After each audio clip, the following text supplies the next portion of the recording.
తెరిచి అందరూ కూడా ఒక నిమిషం ప్రభువుని మహిమపరచుదాం. హల్లెలూయా, హల్లెలూయా, హల్లెలూయా, హల్లెలూయా. స్తుతిద్దాం. స్వరాలు తెరిచి ప్రభువుని స్తుతించండి. హల్లెలూయా, హల్లెలూయా, హల్లెలూయా, హల్లెలూయా. మన కంఠ స్వరములు పరలోకమున్న దేవుని వినబడినట్లుగా స్తోత్రాలు చెల్లించండి.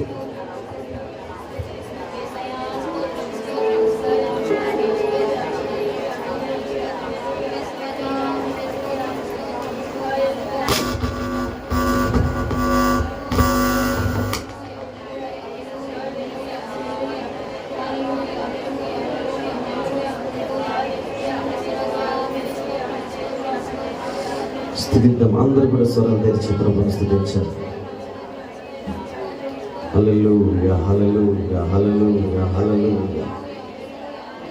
స్తోత్రం, స్తోత్రం, స్తోత్రం, స్తోత్రం. నీకు స్తోత్రం రాజా, నీకు స్తోత్రం ప్రభువా, నీకు స్తోత్రం దైవమా, నీకు స్తోత్రం. స్తుతుల మూలముగా దుర్గము స్థాపించు దేవదేవునికి కృతజ్ఞతాస్తుతులు చెల్లిస్తూ ప్రభుని ఆరాధన చేద్దాం.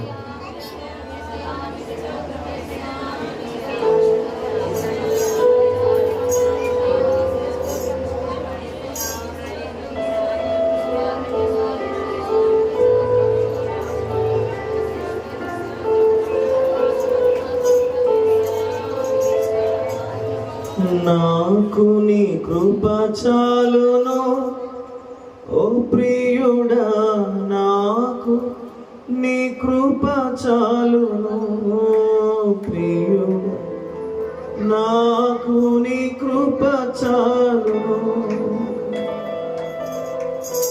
శ్రీమలతో నిండిన నా జీవితములో, శ్రీమలతో నిండిన నా జీవితములో నాకు నీ కృప చాలును ప్రియుడా, నాకు నీ కృప చాలును, నాకు నీ కృప చాలును ప్రియుడా, నాకు నీ కృప చాలును.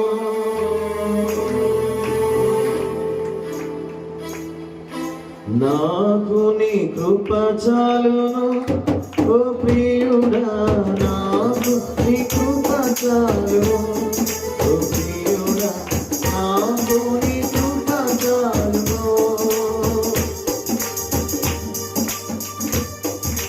ప్రేమలతో నిండిన నా జీవితములో, ప్రేమలతో నిండిన నాకు నీ కృప చాలును ప్రియుడా, నాకు నీ కృప యేసయ్యా, నాకు నీ కృప చాలును ప్రియుడా, నాకు నీ కృప చాలును. జతలేని పావురము వలె నేను మూలుగుచున్నాను నీ దరి చేరుటకు, జతలేని పావురము వలె నేను మూలుగుచున్నాను నీ దరి చేరుటకు. నాదా నీ రాక గ్లోరీ, నాదా నీ రాక ఆలస్యమైతే పడకుండా నిలబెట్టుము, జారకుండా యేసయ్యా పడకుండా నిలబెట్టుము, జారకుండా. నాకు నీ కృప చాలును ఓ ప్రియుడా, యేసయ్యా ఓ ప్రియుడా, నాకు నీ కృప చాలును. ప్రేమలతో నిండిన నా జీవితములో, అందరూ సంఘమంతా కలిసి దేవుని ప్రాధేయపడతాం. ప్రేమలతో నిండిన, ప్రేమలతో నిండిన నా జీవితములో నాకు నీ కృప చాలును. నాకు నీ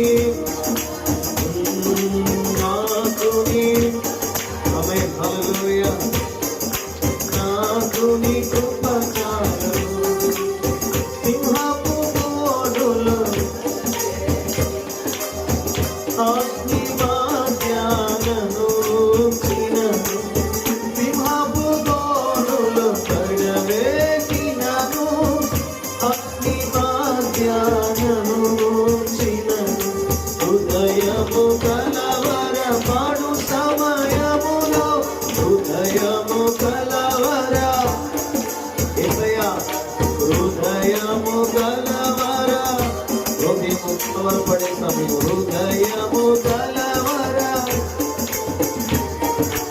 పడకున్న నిలబెట్టుము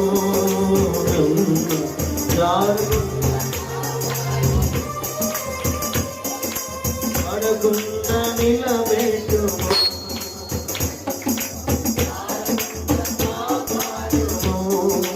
నాకు నీ కృప చాలును ఓ ప్రియుడా నాకు నీ కృప చాలును ఓ ప్రియుడా నాకు నీ కృప చాలును ప్రేమలతో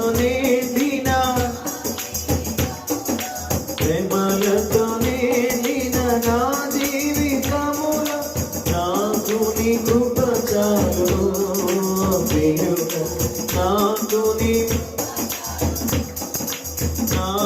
నీ కృప చాలును ఓ ప్రియుడా నాకు నీ కృప చాలును ఆశ్రయించుటకు భయమే లేదు ఆదరించుటకు మనుషుడు లేదు ఆశ్రయించుటకు భయమే లేదు ఆదరించుటకు మనుషుడు లేదు సంపూర్ణ జీవము కలిగిన నాను సంపూర్ణ జీవము నీవే నా ఆధారము నీవే నా ఆధారణ నీవే నా ఆధారము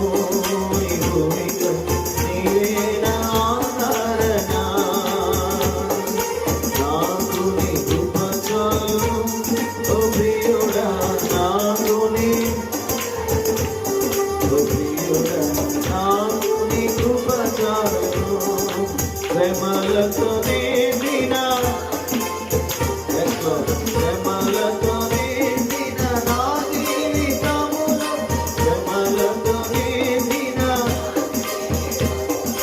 నాకు నీ కృప చాలును ప్రియుడా నాకు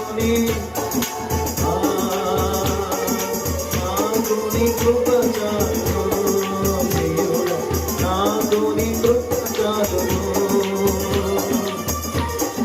నాకు నీ కృప చాలును ప్రియుడా నాకు నీ కృప చాలును ప్రేమలతో నిండిన నా జీవితములో ప్రేమలతో నిండిన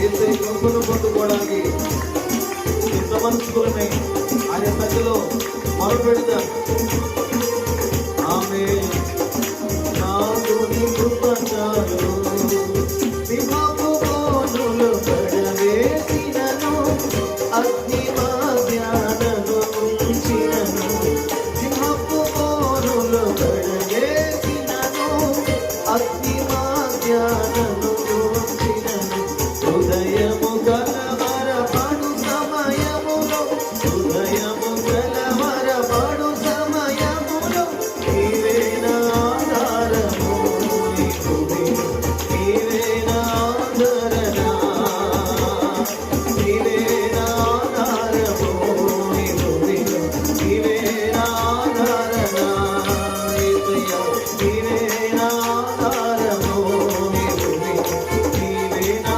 ఆదరణ యేసయ్యా యేసయ్యా యేసయ్యా మా యేసయ్యా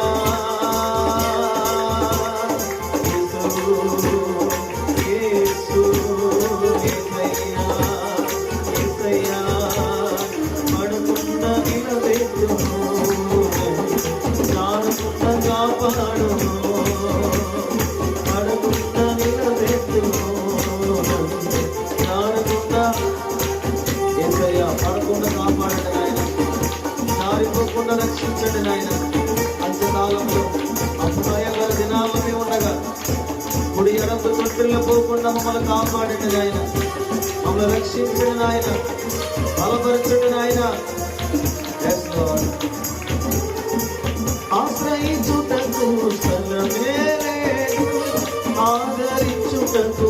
మనుషుడు లేడు, ఆశ్రయించుటకు బలమే లేదు, ఆదరించుటకు మనుషుడు లేడు, సంపూర్ణ జీవము కలిగిన నాథ, సంపూర్ణ జీవము నీవేనా నీవేనా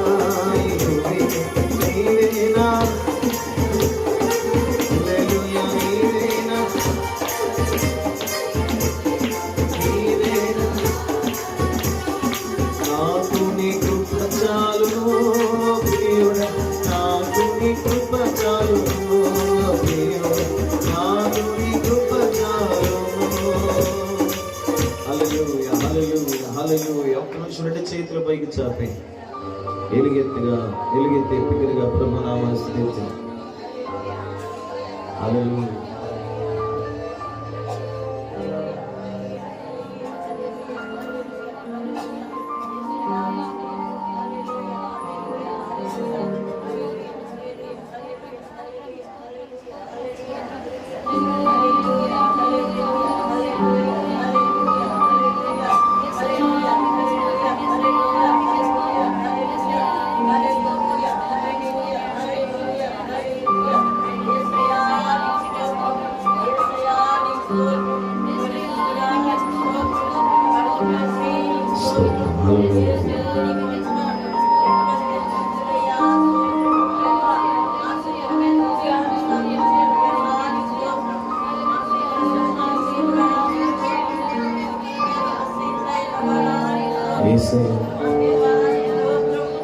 ప్రభుని తోడు నీ నీడలోనే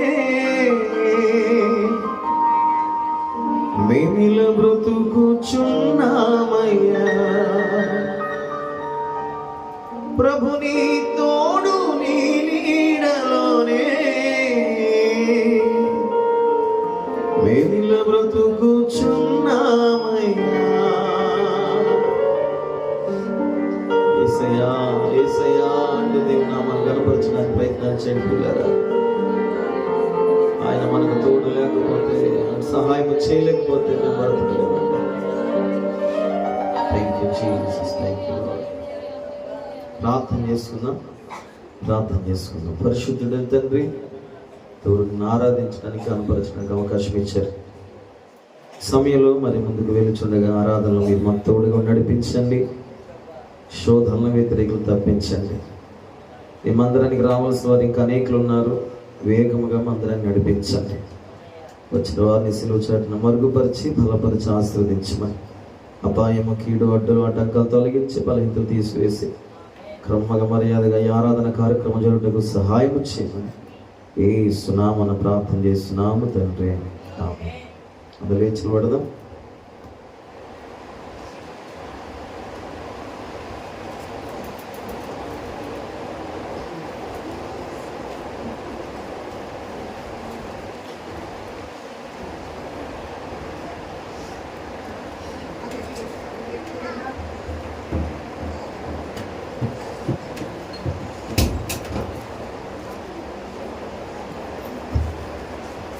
కీర్తనలు 22వ అధ్యాయము 1 నుంచి 15 వచనం వరకు చదువుకుందాం. కీర్తనలు 22వ అధ్యాయం 1 నుంచి 15 వచనం వరకు. నా దేవా నీవు నన్నేలా విడనాడితివి, నన్ను రక్షింపక నా ఆర్తధ్వని వినక నీవేలా దూరంగా నున్నావు. నా దేవా, పగలు నేను మొరపెట్టుచున్నాను, రాత్రి వేళను నేను మౌనంగా ఉండటం లేదు. ఆయనను నీవు నాకు ఉత్తరం ఇయ్యకున్నావు. నువ్వు ఇశ్రాయేలు చేయు స్తోత్రముల మీద ఆసీనుడివై ఉన్నావు. మా పితరులు నీ యందు నమ్మికించిరి, వారు నీ యందు నమ్మికించగా నీవు వారిని రక్షించితివి. వారు నీకు మొరపెట్టి విడుదల నొందిరి. నీ యందు నమ్మికించి సిగ్గుపడకపోయిరి. నేను నరుడను కాను, నేను పురుగును, నరుల చేత నిందింపబడిన వాడను, ప్రజల చేత తృణీకరింపబడిన వాడను. నన్ను చూచువారందరూ పెదవులు విరిచి తలాడించు నన్ను అపహసించున్నారు. యెహోవా మీద నీ భారము మోపము, ఆయన వానిని విడిపించినేమో. వాడు ఆయనకి ఇష్టడు కదా, ఆయన వానిని తప్పించినేమో అందురు. గర్భము నుండి నన్ను తీసిన వాడవు నీవే కదా. నా తల్లి యొద్ద నేను నా తల్లి యొద్ద స్తన్యపానము చేయుచుండగా నీవే కదా నాకు నమ్మిక పుట్టించితివి. గర్భవాసినైనవి మొదలుకొని నాకు ఆధారము నీవే. నా తల్లి నన్ను కన్నది మొదలుకొని నా దేవుడవు నీవే.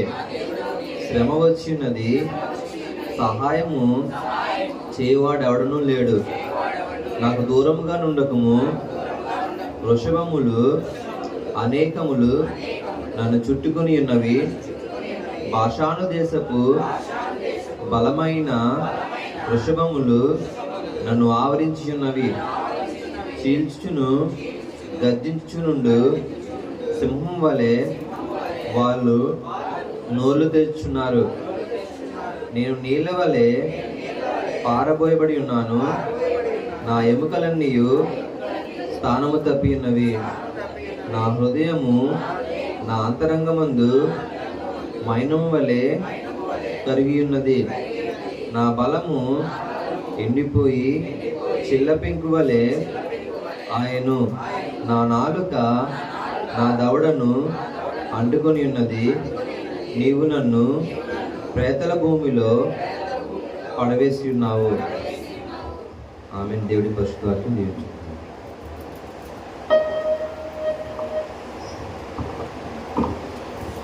కూర్చోండి.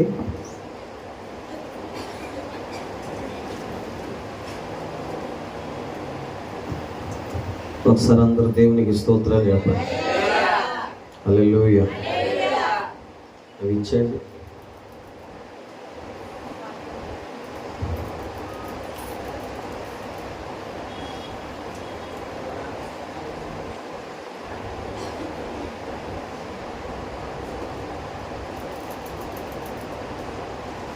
అందరు దేవునికి స్తోత్రాలు చెప్పండి. హల్లెలూయా చెప్పండి. స్తోత్రం అనండి. హల్లెలూయా చెప్పండి. స్తోత్రం యేసయ్యా అనండి. పక్క వారికి వందనాలు చెప్పండి. సెకండ్ ఇవ్వండి. వందనాలండి అని చెప్పండి. వందనాలు బ్రదర్, వందనాలు సిస్టర్ అని చెప్పండి. ఇప్పుడు అందరు రెండు చేతుల పైకి చెప్పి స్తోత్రం చెప్పండి. యేసయ్యా నీకు కూడా వందనాలు అని చెప్పండి. ఈ ఉదయము మందిరంలో ఉండడానికి నువ్వు నాకు ఇచ్చిన అవకాశానికి స్తోత్రం. హల్లెలూయా అని చెప్పండి. హల్లెలూయా. ఒక కీర్తన పాడుకుందాం. ఇలాగా మీరు కొద్దిగా చల్లగా సేద తీర్చగలిగితే, ఆ పానీయ ద్రవ పదార్థాలు మీరు తాగగలిగితే, తర్వాత మీరు సిద్ధపడిన తర్వాత నేను వాక్యంలోకి వెళ్తాను. ఎవరు లేక ఒంటరినై అనే కీర్తన లక్ష్మి గారికి చాలా ఇష్టమైన కీర్తన అది. ఇప్పుడు ఆ కీర్తన పాడి ప్రభుని మహిమపరచుదాం. మీ దగ్గర ఎవరి దగ్గరైనా ఆ యొక్క పాట యొక్క పదములు ఉంటే నాకు తెచ్చివ్వండి. ఆర్కెస్ట్రా వారు ఎక్కడున్నా, ప్లేయర్స్ ఎక్కడున్నా రావాల్సిందిగా ప్రభుపేట మనం చేస్తున్నాం.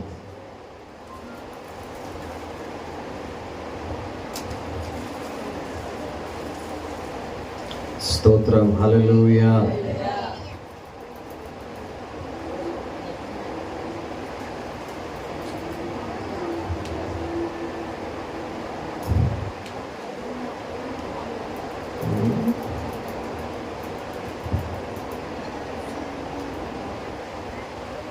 అందరైనా కాంగోటి వాళ్ళు ఇంకా పెట్టలేదు. కంజర ఇచ్చారు. లైట్ గీక పెట్టు. Praise the Lord. Hallelujah. Praise the lord.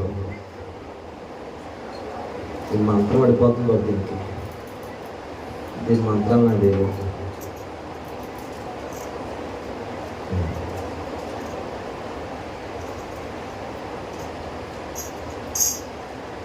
ఎవరు లేక ఒంటరినై అందరికీ నే దూరమై అనాథగా మిగిలాను, రావాలిసయ్యా నీవు రావాలిసయ్యా. ఎవరు లేక ఒంటరినై అందరికీ నే దూరమై, ఎవరు లేక ఒంటరినై అందరికీ నే దూరమై అనాథగా మిగిలాను, రావాలిసయ్యా నీవు రావాలిసయ్యా, రావాలిసయ్యా నీవు రావాలిసయ్యా. ఎవరు లేక ఒంటరినై దూరమై, ఎవరు లేక ఒంటరినై అందరికీ నే దూరమై అనాథగా మిగిలాను, రావాలిసయ్యా నీవు రావాలిసయ్యా, రావాలిసయ్యా నీవు రావాలిసయ్యా.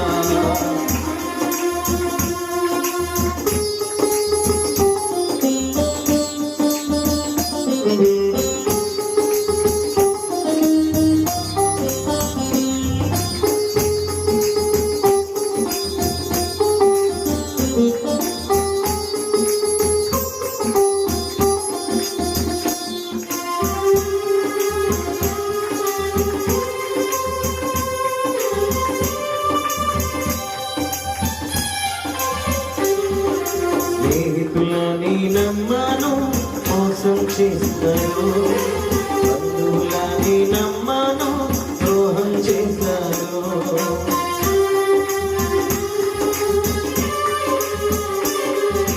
స్నేహితులని నమ్మను మోసం చేశారు, బంధువులని నమ్మను ద్రోహం చేశారు.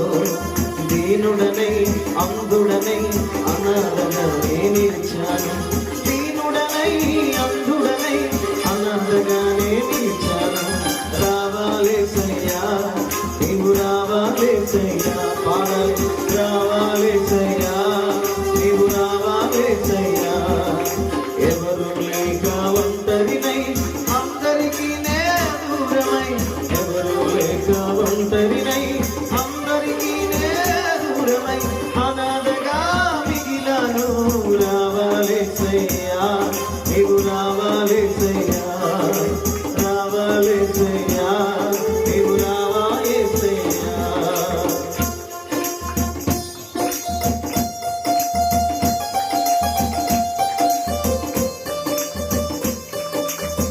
స్తోత్రం, హల్లెలూయా.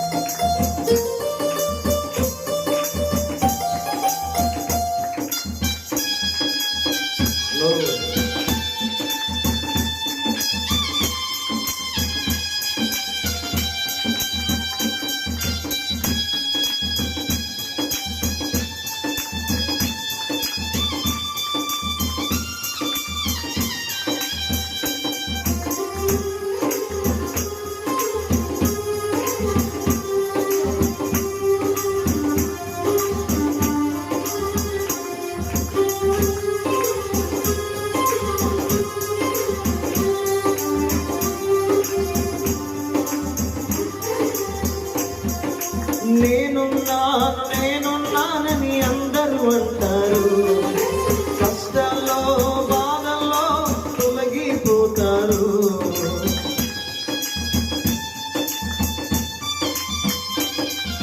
నేనున్నానని అందరూ అంటారు, కష్టాల్లో బాధల్లో తొలగిపోతారు. దీనుడనై అంధుడనై అనాథగా నిలిచాను, దీనుడనై అంధుడనై అనాథగానే నిలిచాను, రావాలిసయ్యా నీవు రావాలిసయ్యా,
చిరకాలం నీ ప్రేమ కలకాలం ఉండాలి, శాశ్వతమైన నీ ప్రేమ కలకాలం ఉండాలి.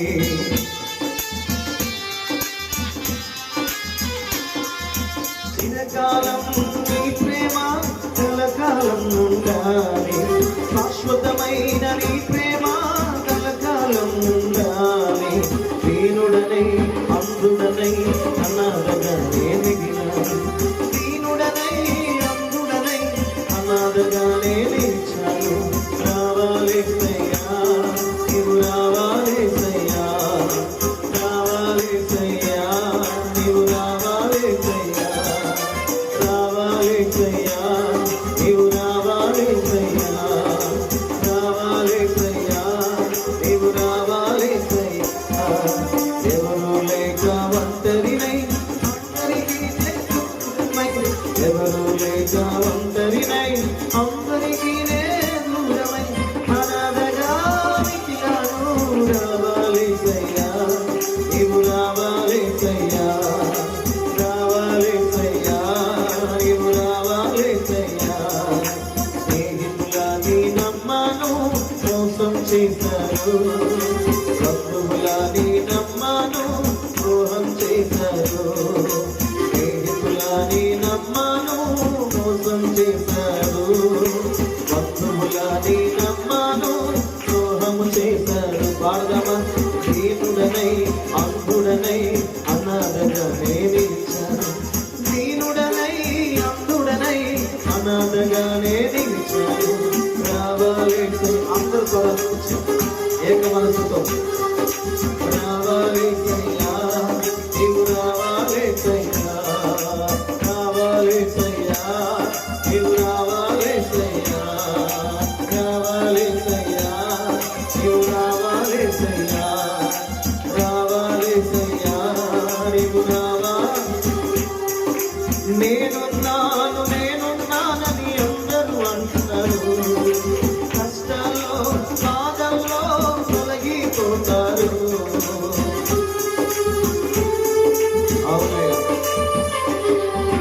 నేనున్నాను నేనున్నానని అందరూ అంటారు, కష్టాల్లో బాధల్లో తొలగిపోతారు. దీనుడనై అందుడనై అనాథగానే నిలిచాను, దీనుడనై అందుడనై అనాథగానే నిలిచాను. రావాలేసయ్యా నీవు రావాలేసయ్యా, రావాలేసయ్యా నీవు రావాలేసయ్యా, రావాలేసయ్యా నీవు రావాలేసయ్యా నీవు రావాలేసయ్యా.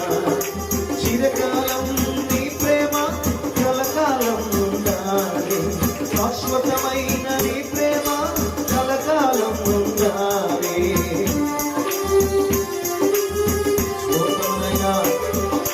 చిరకాలం నీ ప్రేమ కలకాలం ఉండాలి, శాశ్వతమైన నీ ప్రేమ కలకాలం ఉండాలి. దీనుడనై అందుడనై అనాథగానే నిలిచాను, దీనుడనై అందుడనై అనాథగానే నిలిచాను. రావాలేసయ్యా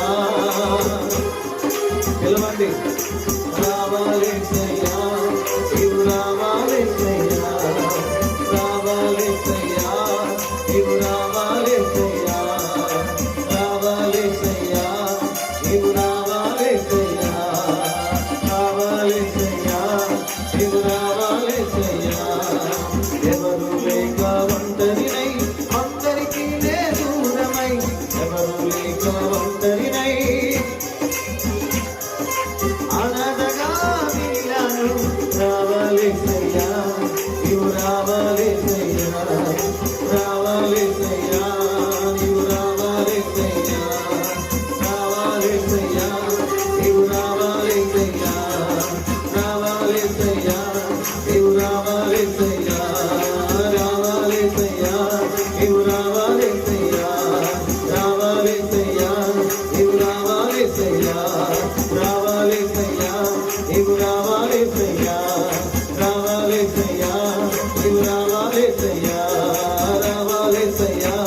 నీవు రావాలేసయ్యా, రావాలేసయ్యా, నీవు రావాలేసయ్యా, రావాలేసయ్యా, నీవు రావాలేసయ్యా, రావాలేసయ్యా, నీవు రావాలేసయ్యా. యేసయ్యా,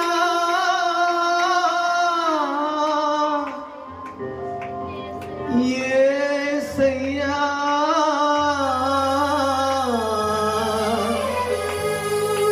రావాలేసయ్యా, నీవు రావాలేసయ్యా,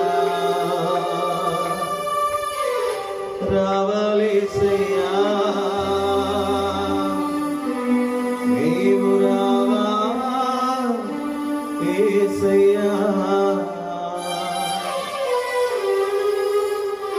ప్రార్థన చేద్దాం. పరిశుద్ధుడైన తండ్రి, ఎంతవరకు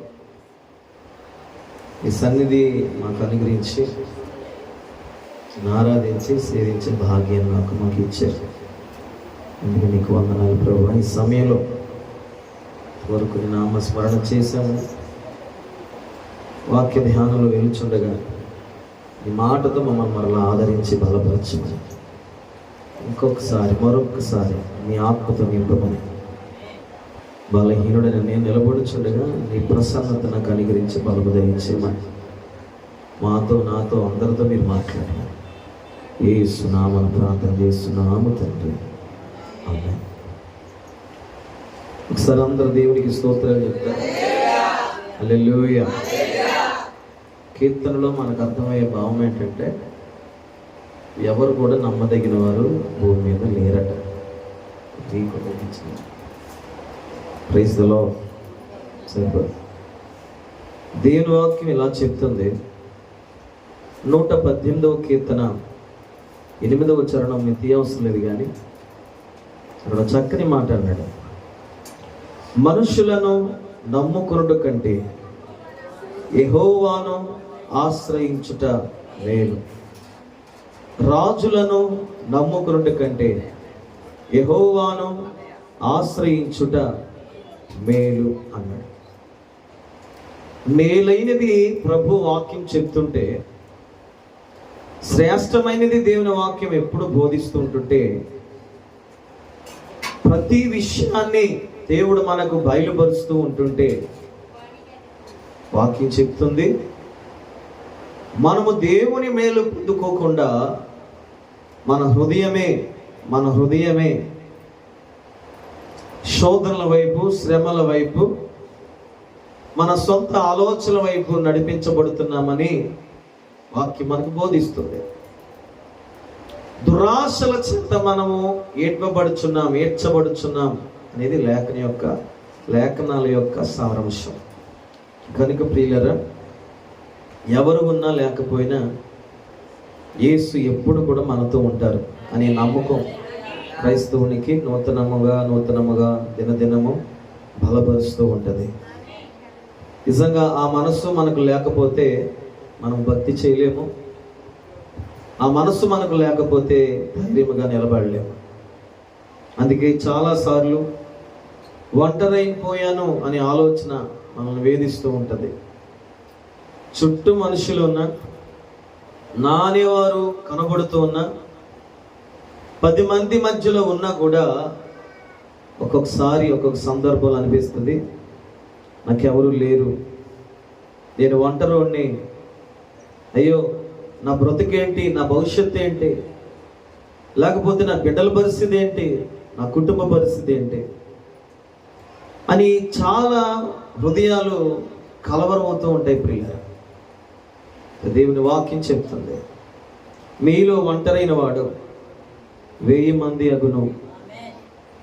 మనం ఒంటరిగా ఉన్నప్పుడే 1000 మంది అయ్యేంత శక్తిని దేవుడు మనకు అనుగ్రహిస్తాడు. 1000 మంది మనతో ఉన్నట్టే. కారణం ఏంటంటే, సైన్యములకు అధిపతి దేవుడు మన పక్షముగా ఉంటాడు కనుక. ఒంటరిగా నడిచినప్పుడు, ఒంటరిగా ఏడ్చినప్పుడు, ఒంటరిగా బ్రతికినప్పుడు, ఒంటరిగా పోరాడినప్పుడు, ఒంటరిగా కృంగిపోయినప్పుడు, ఒంటరిగా శ్రమల పాలైనప్పుడు, ఒంటరిగా ఇదిగో ఎవరు సహాయం లేని రోజున ఆ రోజు నుండి ఈ రోజు వరకు అదృశ్యమైన దేవుడు నిన్ను వెంటాడుతున్నాడు. మనుషులు ఆ రోజు నేను విడిచిపెట్టారు. కొన్ని రాత్రులు ఒంటరిగా ప్రయాసపడ్డావు. అక్కడికి ఇక్కడికి తిరుగుతూ వచ్చావు. నా అనేవారు, నేను ఉంటాననేవారు నీకు ఎవరు తోడు లేకుండా అయిపోయారు. నీ జీవితంలో, నీ ఇంటి మీదకి, నీ కుటుంబం మీదకి వచ్చినటువంటి ఆ శ్రమలో, మీ వారికి వచ్చినటువంటి ఆ కష్టాల్లో నువ్వు పడిన ప్రయాసం అంతా దేవుడు చూచాడు. అంత మాత్రమే కాదు, ఆ దినము ఉన్నది నీతో ఎవరో తెలుసా? నజరేయుడైన యేసు. నజరేయుడైన యేసు. నజరేయుడైన యేసు. ఆయనే తోడై ఉండి ఇదిగో ఈరోజు ఇలా నడిపిస్తున్నాడు. ఆయనకు ఒక ఆలోచన, ఒక ప్రత్యేకమైన ప్రణాళిక ఉంది నీ మీద. ఏంటంటే ఒంటరిగా ఉన్న నిన్నే అందరి ఎదుట నిలబెట్టి తన సాక్షిగా వాడుకోవాలని ప్రభు ఆశిస్తున్నాడు. ఒక రోజు నువ్వు ఒంటరితనం అనుభవించావు, అందుకే ప్రభు నీ మీద కృప చూపించాడు. ఒక రోజు నువ్వు ఒంటరిగా ఏడ్చావు, మనుషులు కనబడకుండా నువ్వు ఏడ్చావు. పరావాడికి నీ బాధ తెలియకుండా నీ బాధనంతా నీలో దాచుకుని బ్రతుకావు. దేవుని వాక్యం చెప్తుంది, హృదయములో దుఃఖం పుట్టక మునిపే నీ దుఃఖమును పరిస్థితిని ఎరిగిన వాడిని నేనే. కాలిన అరణ్యములో నీతోనూ నడిచిన వాడిని, నిన్ను స్నేహించిన వాడిని నేనే అన్నాడు. ఈరోజు మనం చెప్పుకుంటే వినేవారు ఉండొచ్చు, లేకపోవచ్చు. నా పరిస్థితి ఇదే అని చెప్పి కాసేపు ఏదో నీ బాధను పంచుకుంటే అడచమని పెట్టే వాళ్ళని కనపడవచ్చు. కానీ నమ్మదగిన దేవుడు, నువ్వు ఎప్పుడొచ్చి నీ కష్టం చెప్పుకున్నా, నువ్వు ఎప్పుడొచ్చి నీ బాధను వ్యక్తపరుచుకున్నా, నేనున్నానని చెప్పి నమ్మకమైన పిలిపించే దేవుడు యేసయ్య ఒక్కడే. ఈ మనుషులు అంటారు, ఫోన్లు చేస్తాయా ఇలా ఆపద వచ్చింది అంటే, కంగారు పడికి మేమున్నామని చెప్తారు. అనారోగ్యాల పాలైనప్పుడు కంగారు పడకు, మేము చూసుకుంటాం అంటారు. ఇదిగో ఆ టైంలో సిచ్యువేషన్ మారిపోయినప్పుడు, పరిస్థితులు మారిపోయినప్పుడు, అనుకూలత లేనప్పుడు, వ్యతిరేకులు చుట్టుముట్టేసినప్పుడు, ఇదిగో ఏమాత్రం ఇంకా లేవలేమనే స్థితిలో వీళ్ళందరూ పారిపోతారు. వీళ్ళెవరు ఉండరండి. నేను ఒంటరి బ్రతుకు నాకు తెలుసు ఎలా ఉంటుందో. బంధువుల మోసం నాకు తెలుసు, స్నేహితుల మోసం తెలుసు, అయిన వారు మోసం తెలుసు, నమ్మిన వారు ద్రోహం చేయడం నాకు తెలుసు, అనేక పరిస్థితుల్లో ఆత్మీయులతో వ్యతిరేకత నాకు తెలుసు.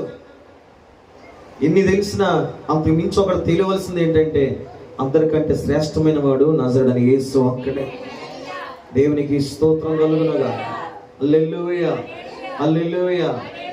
గురులో యేసు ప్రభు సువార్తకి వెళ్తూ ఉన్నాడు పరిచర్య చేయడానికి. ఒక విధవరాలు ఉంది, ఒక కుమారుడు, ఒకే ఒక కుమారుడు. వాడు కూడా చనిపోయాడట. ఆమెకి ఎవరూ లేరు, ఒంటరిది అయిపోయింది. ఎవరు వచ్చి యేసు ప్రభు దగ్గరికి వచ్చి బ్రతికించండి అయ్యా ఈ కుమారుని, ఆమెకి ఎవరు లేరు అని చెప్పలేదు. ఆమె గురించి ఎవరు వచ్చి విజ్ఞాపన చేసింది లేదు. ఆమె స్థితిగతులు చెప్పిన వారు కూడా కంటికి కనబడినటువంటి పరిస్థితిలో యేసు ఆమె మీద కనికరపడి పాడెను ముట్టాడట. ఏం చేశాడు? అప్పుడు ఏమైంది? ఒంటరిగా ఉన్నటువంటి ఆమె జీవితంలో కుమారుని మరలా తిరిగి దేవుడు ఇచ్చాడు. దేవునికి స్తోత్రం. నువ్వు ఏ విషయంలో ఒంటరితనం అనుభవిస్తున్నావో, చెల్లి, తమ్ముడు, అక్క, అన్న, అమ్మ, అయిలారా, నువ్వే విషయంలో ఒంటరితనం అని కుంగిపోతున్నావో, నా మనసు అర్థం చేసుకునేవారు లేరండి. నా ఆలోచన అర్థం చేసుకుని అపహాస్యం చేసేవారు ఉన్నారండి. అవసరమైతే నేను 4 నిందలు వేసేవారు ఉన్నారే కానీ నన్నుగా అర్థం చేసుకునేవారు నాకు లేరయ్యా. అందుకే చాలాసార్లు ప్రాణం విసుగొచ్చేస్తుంది. మరి కొన్ని సందర్భాల్లో బ్రతకడం ఎందుకు అనిపిస్తుంది, కానీ ఏదో తెలియని ధైర్యం నన్ను నడిపిస్తుంది. ధనం ఉందని నేను బ్రతకట్లేదు, గుణం ఉందని బ్రతకట్లేదు, బలం ఉందని బ్రతకట్లేదు, శక్తి ఉందని బ్రతకట్లేదు, ఇంకేదో ఉందని బ్రతకట్లేదు. ఎవరి మాట నన్ను బలపరచడం లేదు, ఎవరో ఏదో చేస్తారని ఆలోచన ద్వారా నేను నడిపించబడట్లేదు. అదృశ్యమైనటువంటి నీవే ఇంతవరకు నడిపించావు, ఇకను కూడా నడిపిస్తావనే ధైర్యంతో నేనేం చేస్తున్నాను తెలుసా?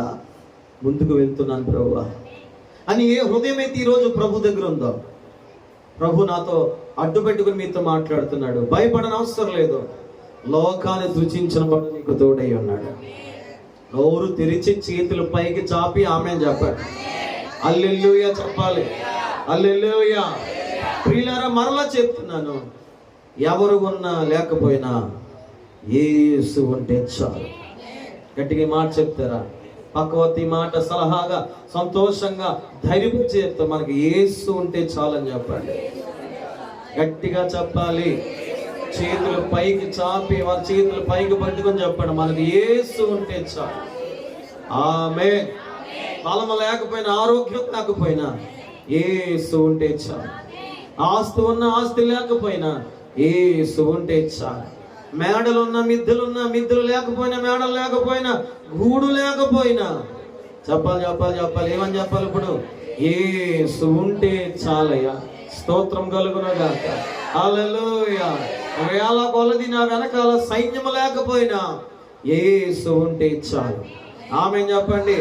నా తోటిగా నడిచి నన్ను బలపరిచేవారు లేకపోయినా యేసు ఉంటే చాలు. ఆమేన్ చెప్పండి. ఆమేన్ చెప్పండి. అన్నతో భర్త అంటాడు, ఎందుకు నువ్వు బాధపడుతున్నావు? కుమారులు లేరు, ఎందుకు దిగుపడిపోతున్నావు? 10 మంది కుమారుల కంటే నేను మీకు మిన్నైన వాడిని, ఘనమైన వాడిని కాదా అన్నాడు. ఒక భర్త భార్యతో చెప్పే మాట అంత ధైర్యపరుస్తూ ఉంటుంటే, పరలోకమున్న దేవుడు మనతో మాట్లాడుతున్న మాట, నేను నీతితో ఉన్నాను, నువ్వు భయపడనక్కర్లేదు. ఆమేన్ చెప్పండి ఒకసారి. హల్లెలూయా. హల్లెలూయా. ఒంటరి వాడే 1000 మంది అన్నావు, మేమున్నాములే భయపడకు అన్నా. దేవుని వాగ్దానం ఏంటంటే, దేవుడు ఏమంటాడు? ఎప్పుడు కూడా త్వరగా చెప్పాలి, కలమెత్తి చెప్పాలి, స్తోత్రాలు చెప్తూ చెప్పాలి. 1000 మంది అవుతారట, ఆయన ఉంటానన్నాడట వారితో. ఆమేన్. ఆమేన్ చెప్పండి ఒకసారి. ఆమేన్. కనుక ప్రియులారా, మరలా చెప్తే వాక్యలో పెడతాను, ఎప్పుడు కూడా నిరాశపడద్దు. నిరాశలో చిగురింపచేయగల సమర్థవంతమైన దేవుడు మా దేవుడు. నిరాశలో దగ్గరికి వచ్చేవాడు ఆయన. నీకు ఇష్టం తెలుసా? డబ్బు అంటే నీ అన్ని దగ్గర చుట్టాలు వచ్చేస్తారు. పేరు ప్రఖ్యాతులు అంటే మర్చిపోయిన కూడా వచ్చి పలానా వాడు మావాడే అంటారు. కానీ నిరాశలో అక్కడ కనపడ్డావు. నేను ప్రకటిస్తున్న ఏసేజ్ వాడు ఎటువంటి వాడు తెలుసా? నిరాశలో ఉన్నప్పుడు వచ్చేవాడు ఆయన. ఓ పాస్ట్ గారిలో ప్రార్థన చేస్తున్నాడట, ప్రభువా నాకు శ్రమేనాయన. దేవుడు అన్నాడట, అదే బాబు శ్రమ కోరుకుంటున్నావు ఏంటి? శ్రమలో తోడుగా ఉంటానన్నావు కదా, నీ తోడు నాకు కావాలి ప్రభువా.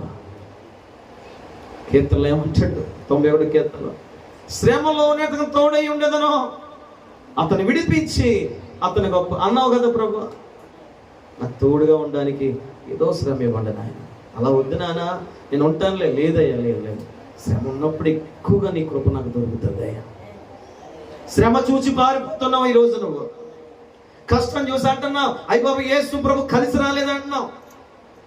శ్రమ చూచి అంటున్నాం, సంతోషం లేదు, బాధకరమైన బ్రతుకే ఉంది, యేసు నమ్ముకుని మా బ్రతుకులు ఏమొచ్చింది అంటున్నావు నువ్వు.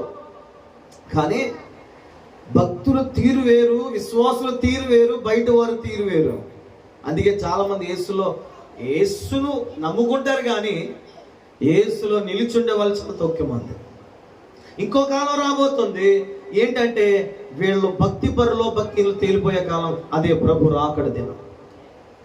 నిలిచి ఉండేవారెవరో, పారిపోయేవారెవరో, పరిగెత్తేవారెవరో, కౌగులించుకునేవారెవరో కొద్ది రోజుల్లో తెలియబడబోతుంది. బైబిల్ చెప్తే ఉంది, ముదిమి వచ్చే వరకు అందరు కలిసి మాట చెప్పాలి. ఏదండి ఏమా ఏం చెప్తున్నాడు? గట్టిగా చెప్పాలి, ముదిమి వచ్చే వరకు. మేన్ హల్లెలూయా. నిన్ను ఎత్తుకునే వాడను నేనే, నా చంక పెట్టుకుని ఇదిగో నా అరచేతులు నేను మోసేవాడిని నేనే.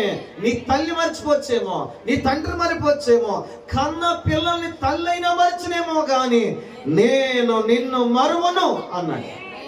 ఇన్ని వాగ్దానాలు ఉన్నాయి మన మీద. ఎన్ని ఉన్నాయి?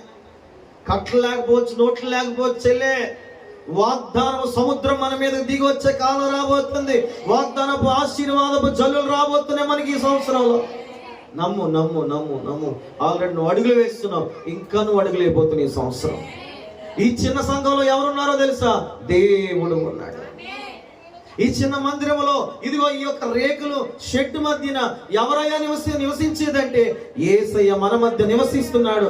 ఆయన సంచరిస్తున్న దేవుడు, ఆయన ఉనికి ఇక్కడ కనబడుతూ ఉంది. అందుకే నువ్వు ఖచ్చితంగా ఫలభరితమైన వ్యక్తిగా నువ్వు మార్చబడతావు. ఆమేన్. భయపడనక్కర్లేదు, భీతి నీకు దూరం అవునగాక. భయపడక్కర్లేదు, ఆపద నీకు దూరం అవునగాక. భయపడలకు తెగులు నీ గుడారంలో పోవునగాక. భయమొద్దు, భయమొద్దు, ధైర్యం తెచ్చుకోండి. ప్రభువే నీ జీవితంలో సమర్థవంతమైన కార్యములు దేవుడు జరిగించునగాక. కొంచెం గట్టిగా ఆమేన్, ఆమేన్. ఈ రోజున మన హృదయాలు కలవరలతో ఉండకూడదు. ఎలా ఉండాలంటే దేవుని కార్యాల మీద ఆశ పెట్టుకుని ఉండాలి. హృదయ కలవరాలు పక్కకెట్టండి. హృదయాల్లో ఉన్నటువంటి వేదన, హృదయాల్లో ఉన్నటువంటి ఏదో బాధను పక్కకు తోసేయండి. తోసేసి ఎలా ఉండాలో తెలుసా? నాకు యేసు ఉన్నాడు. చెప్తారా? నోరు తెరిచి నమ్మకంతో చెప్పండి. దావీదు తన ప్రాణంతో అంటాడు, నా ప్రాణమా యెహోవాను సన్నిధించు అన్నట్టుగా నువ్వు ఈరోజు చెప్పాలి, నా హృదయమా నాకు యేసు ఉన్నాడు. చెప్పాలి, చెప్పాలి. చాలా మంది నాతో అన్న మాట్లాడి తెలుసా? ఈవిడ నలిగిపోతున్నారు, ఇట్లా కొంతమంది అర్థం కావట్లేదు. మీరు ఎందుకు మొక్కలు అర్థం? మీరు నలిగిపోయి కింద మీద పడిపోతున్న వాళ్ళకి వందనాలు, వెళ్ళిపోవచ్చు మీరు ఎక్కడికైనా సరే. ఒంటి ఏక మనసు ఇక్కడ ఉండండి, లేకపోతే వెళ్ళిపోండి. బలిపీఠ మీద నిలబడి మాట్లాడుతున్నవాడు అగ్ని చేత కాల్చబడిన తర్వాత నోట్లోంచి మాటలు ప్రభు అనుగ్రహిస్తాడు. జాగ్రత్తగా ఉండండి. ఇక్కడ నీ మనసులతో నీ ఆలోచన కూర్చున్నావంటే వేరే వాళ్ళ కోసం ఇక్కడ ఏదో నువ్వు ఆలోచన చేస్తున్నావంటే నీకు ఇక్కడ వద్దు. ఇక్కడ బలిపీఠ నిలబడేవాడు ఎలాంటి వాడైనా అగ్ని చేత కాల్చబడుతూ ఉంటాడు. ఈ శరీరం కాల్చబడిన తర్వాత ఇందులోంచి ప్రభు మాట్లాడటం మొదలు పెడతాడు. జాగ్రత్తగా ఉండండి. ఇక్కడ మీరు దేవునికి స్తోత్రం కలుగునగాక. హల్లెలూయా, హల్లెలూయా. ప్రియులారా, హృదయాల్లో కలవరం తీసేయండి. నేను ఒక్కరున్న వాక్యం చెప్తాను, ఎవరు లేకపోయినా కూడా చెప్పినటువంటి సందర్భాలు నాకు ఉన్నాయి. ఎందుకంటే భవిష్యత్తు చూసి నేను సేవ చేస్తున్నాను తప్ప ఇప్పుడున్న పరిస్థితి చూస్తే సేవ ఎవడో కూడా చేయలేడండి. ఇప్పుడు బయటికి వెళ్ళి ఒకసారి మీరు ఆలోచన, మనకైతే శ్రేష్టమైన సమయం ఇక్కడ ఉంది. చక్కగా ఆరాధించగలుగుతున్నాం, చక్కగా సేవించగలుగుతున్నాం, నోరు తెరిచి ఆరాధించి పాటలు పాడగలుగుతున్నాం. రాత్రి ఒక అతన్ని అరెస్ట్ చేసుకుని తీసుకెళ్ళిపోయారు. వాళ్ళు పోలీసులు కదా అని చెప్తున్నారు. మన వారిలో ఒక అతన్ని చంపేశారు. నిన్న రాత్రి ఒక అతను తీసుకెళ్ళిపోయారు.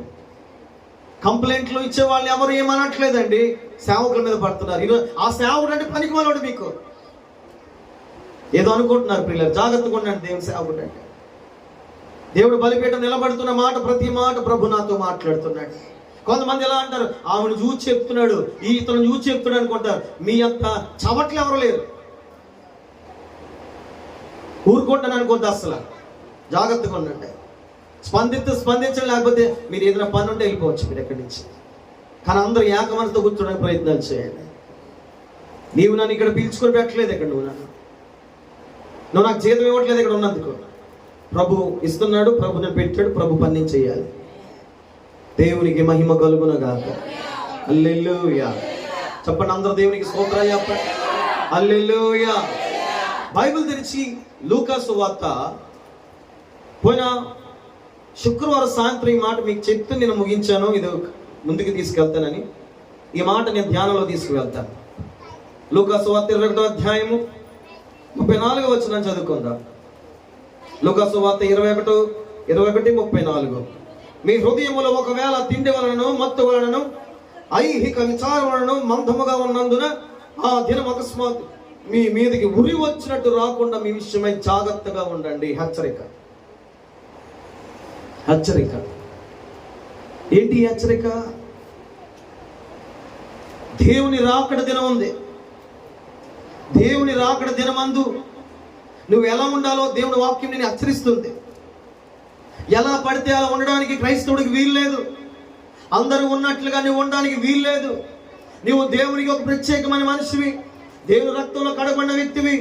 దేవుని శక్తి, దేవుని ప్రసన్నత నీ మీదకి బలముగా నువ్వు దిగి అనుభవించిన వ్యక్తివి కనుక, క్రీస్తుని ప్రార్థించే వ్యక్తివి కనుక, నీ జీవితంలో మారు మనసు కలిగి పాపక్షమాన పిత్తము బాప్తిసం తీసుకున్న వ్యక్తివి కనుక, ఆయన రాకడ కొరకు నీవు ఎలా ఉండాలో దేవుడి వాక్యం నీతో మాట్లాడుతుంది. ఈ ప్రస్తుత రోజుల్లో చాలా మంది దేవుని వైపు మనసు ఉండట్లేదు వాళ్ళకి. ఈ ప్రస్తుత రోజుల్లో చాలా మందికి దేవుని మీద ఆశ ఆనుకుని ఉండే హృదయాలు చాలా మందికి లేవు. ఈ ప్రస్తుత రోజుల్లో చాలా మంది ప్రభు నమ్ముకున్నట్టుగానే ఉన్నారు, కానీ దేవుని మీద ఒక స్థిరమైన మనసు లేకుండా బ్రతుకుతున్నారు. అంత్యకాలంలో గురించి ప్రభు చెప్పే మాటలు ఇవి. తన శిష్యులతో, తన ప్రజలతో వాళ్ళందరూ ఏకంగా కూడి ఉన్నప్పుడు, ఇదిగో దినాలు చెడ్డవి, పరిస్థితులు బాగోవు, ఈ రోజు ఉన్నట్టుగా మీకు రేపు ఉండవు కనుక ఇదిగో ఈ కాలంలో ఇలా జరుగును, ఈ కాలం ఇలా జరుగును అని చెప్పి దేవుడు మాట్లాడుతా ఒక దినం కోసం కూడా చెప్పాడు. అదే దేవుని రాకడ దినం. అదిగే అపవాది కూడా ఈ భూమి మీద ప్రభుత్వం చేసే దినం. ఇదిగో అంత్యక్రీస్తు ఆ పీఠం మీద ఎక్కే కాలం. అది చాలా భయంకరమైన దినం. అది ఈ రోజున పిల్లరా, క్రైస్తవుడు భయముతో భక్తి చేయాలి, భయం లేకుండా భక్తి చేయకూడదు. మందిరంకి వచ్చేసరికి కూడా బైబిల్ చెప్తుంది, నీ ప్రవర్తన అంతటి జాగ్రత్తగా చూసుకుని మందిరం రావని చెప్పాడు. అంటే బైబిల్ చెప్తున్న సారాంశం ఏంటంటే, నువ్వు దేవుని మందిరం ఉన్నప్పుడు భయముతో ఉండాలి. మరి బయటికి వెళ్ళినప్పుడు భయం విడిచిపెట్టి తిరగాల, మరి అధికమైన భయంతో ఉండాలి. ఇక్కడైతే చెప్పాలంటే సురక్షితమైన దేవుని హస్తపు నీడలో మనం ఉన్నాం. ఇక్కడ ఇంకా జాగ్రత్తగా ఉండవలసింది. అయ్యో, లోక పాపాలు అంటుకోకుండా, మాలిన్యము మా మీద రాకుండా ప్రభు కాపాడనని చెప్పి హృదయ తలంపులన్నీ కూడా ప్రార్థనతో నడపవలసినటువంటి పరిస్థితి ఈ లోకంలో తిరిగినప్పుడు మన జీవితాలు. ఆ దినాన్న క్రైస్తవుల హృదయం ఎలా ఉండాలంటే, మన హృదయాలు తిండి వలన, మత్తు వలన, ఐహిక విచారముల చేత మందముగా ఉండకూడదు అన్నాడు. మందమైపోతే కొంతమందికి ఇంకా అర్థం కాదు. ఇంకా చూడండి, కొట్టినోడిని ఆడిక ఎటంటారు దాన్ని, ఎటంటారమ్మ దాన్ని, అయితే బాడదారిపోయాడు. ఇక ఈయన మాటలతోనే చెప్పవలసింది ఈ రోజు ఇలా చేశారంటారు చాలా మంది. వాడు ఇంకా ఎందుకంటే కొట్టడానికి ఒళ్ళిచ్చేస్తాడు, కొట్టుకే హాయిని కొట్టుకుంటాడు. ఎందుకంటే వాడికి అలవాటు అయిపోయింది, మందం అయిపోయింది శరీరం. దెబ్బ పాత తెలుస్తలేదు ఇంకిడికి. చాలా మంది హృదయాలు మందమైపోతున్నాయి. యెషయా గ్రంథం 59 ప్రకారముగా రక్షింపనేరక ఎండినట్లు ఆయన హస్తము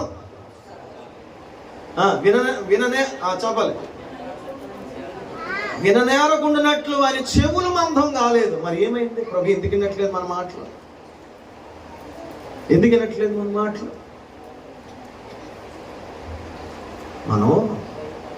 మనం మందులు అయిపోయాం. దేవుడు అంటున్నావు, ఏంటి ప్రభావం ఉంటే జరగాలి కదా అంటున్నావు.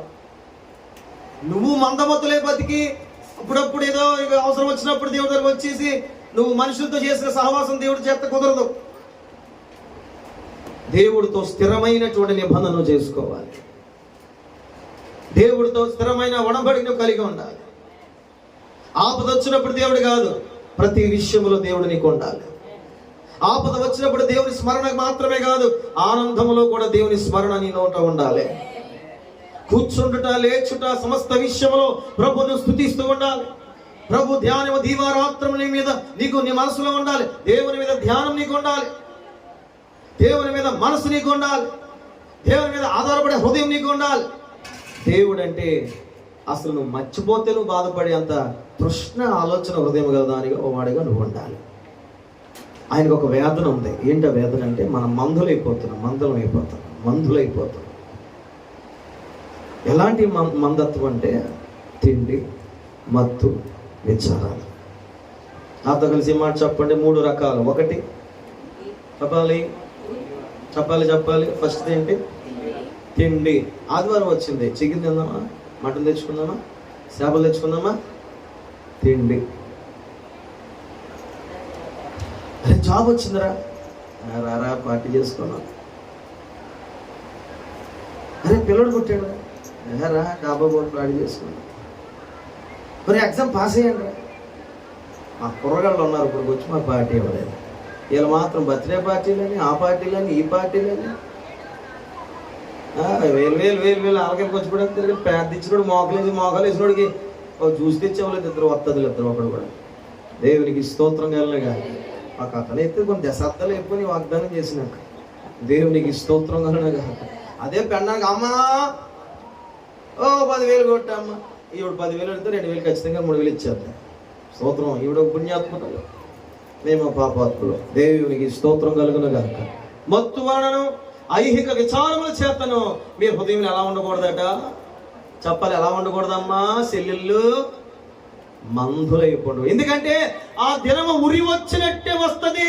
అజ్జి బాబోయ్, ఉరేసుడు ఎంతసేపులు సత్తాడు? గంట సత్తాడమ్మా. 50 నిమిషాల ఊపిరాగడానికి ఎంతసేపు అనుకుంటున్నారు ఇది? అయ్యి బాబు, మన ఏదో గొప్ప బాబు ఇలా కండ్లేసి ఇలా చూపించేసి ఇలా తిరిగి పడుకోలు వేసిపోతాం. అంతా ఒక్కసారి ముక్కు బిగ్గు పెట్టుకుని చచ్చిపోతాం మనం. ముక్కుగా సేపు ఇలాగ అన్నామంటే ఆక్సిజన్ పడిపోయి మొత్తం దప్పడు. ఎంత ఎంత ఎంత బిల్డర్ అయినా సరే చచ్చిపోతాడు.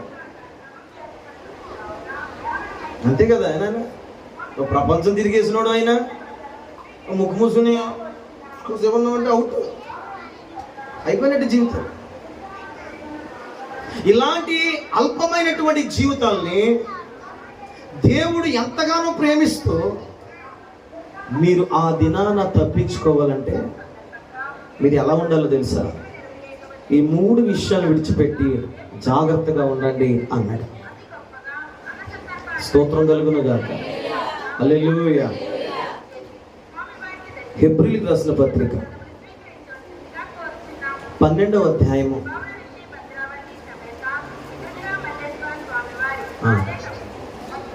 15వ వచనం. మొత్తం హెబ్రీయులకు రాసిన పత్రిక 12వ అధ్యాయం 15వ వచనం. మీలో ఎవడైనాను, అమ్మ బాబు చాలా జాగ్రత్తగా మాట కనిపెట్టాలండి. ఏం చెయ్యాలండి? చదవండి చదవండి. మీలో ఎవడైనాను దేవుని కృప పొందకుండా ఏమో ఏంటది తప్పిపోతారేమో. తప్పిపోతారేమో అని అదుగో చేదైన వేరు ఏదైనా నీలో మొలుచునేమోనని. ఆగండి ఆగండి. అక్కడ చాలా బాధాకరంగా ఆయన బాధపడుతున్నాడండి. నీ బాధ వేరు, ఆయన బాధ వేరు. నీ ఆలోచన వేరు, ఆయన ఆలోచన వేరు. నీ తలంపులు వేరు, ఆ తలంపులు వేరు. నీదంతా కూడా భౌతికమైనటువంటి విచారం, నీదంతా కూడా లోకపరమైనటువంటి ఆలోచన.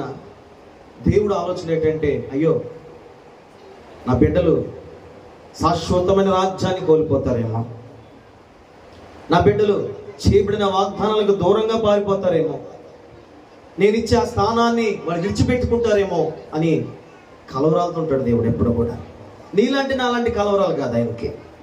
నీ గురించే కలవరం, నీ గురించే కలవరం. మన బిడ్డ ఏదైనా స్కూల్కి వెళ్ళి టైంలో ఆలస్యం అయితే ఎలా ఉంటుంది హృదయం? అప్పటి వరకు గుర్తుండదు, వాడు స్కూల్లో ఉంటాడు కదా అని చెప్పి. స్కూల్ టైం అయిపోయేసరికి టకా టకా టకమని గుర్తుకొచ్చి కంగారు పడిపోయి తప్పలు ఇంకా చెప్పాలి.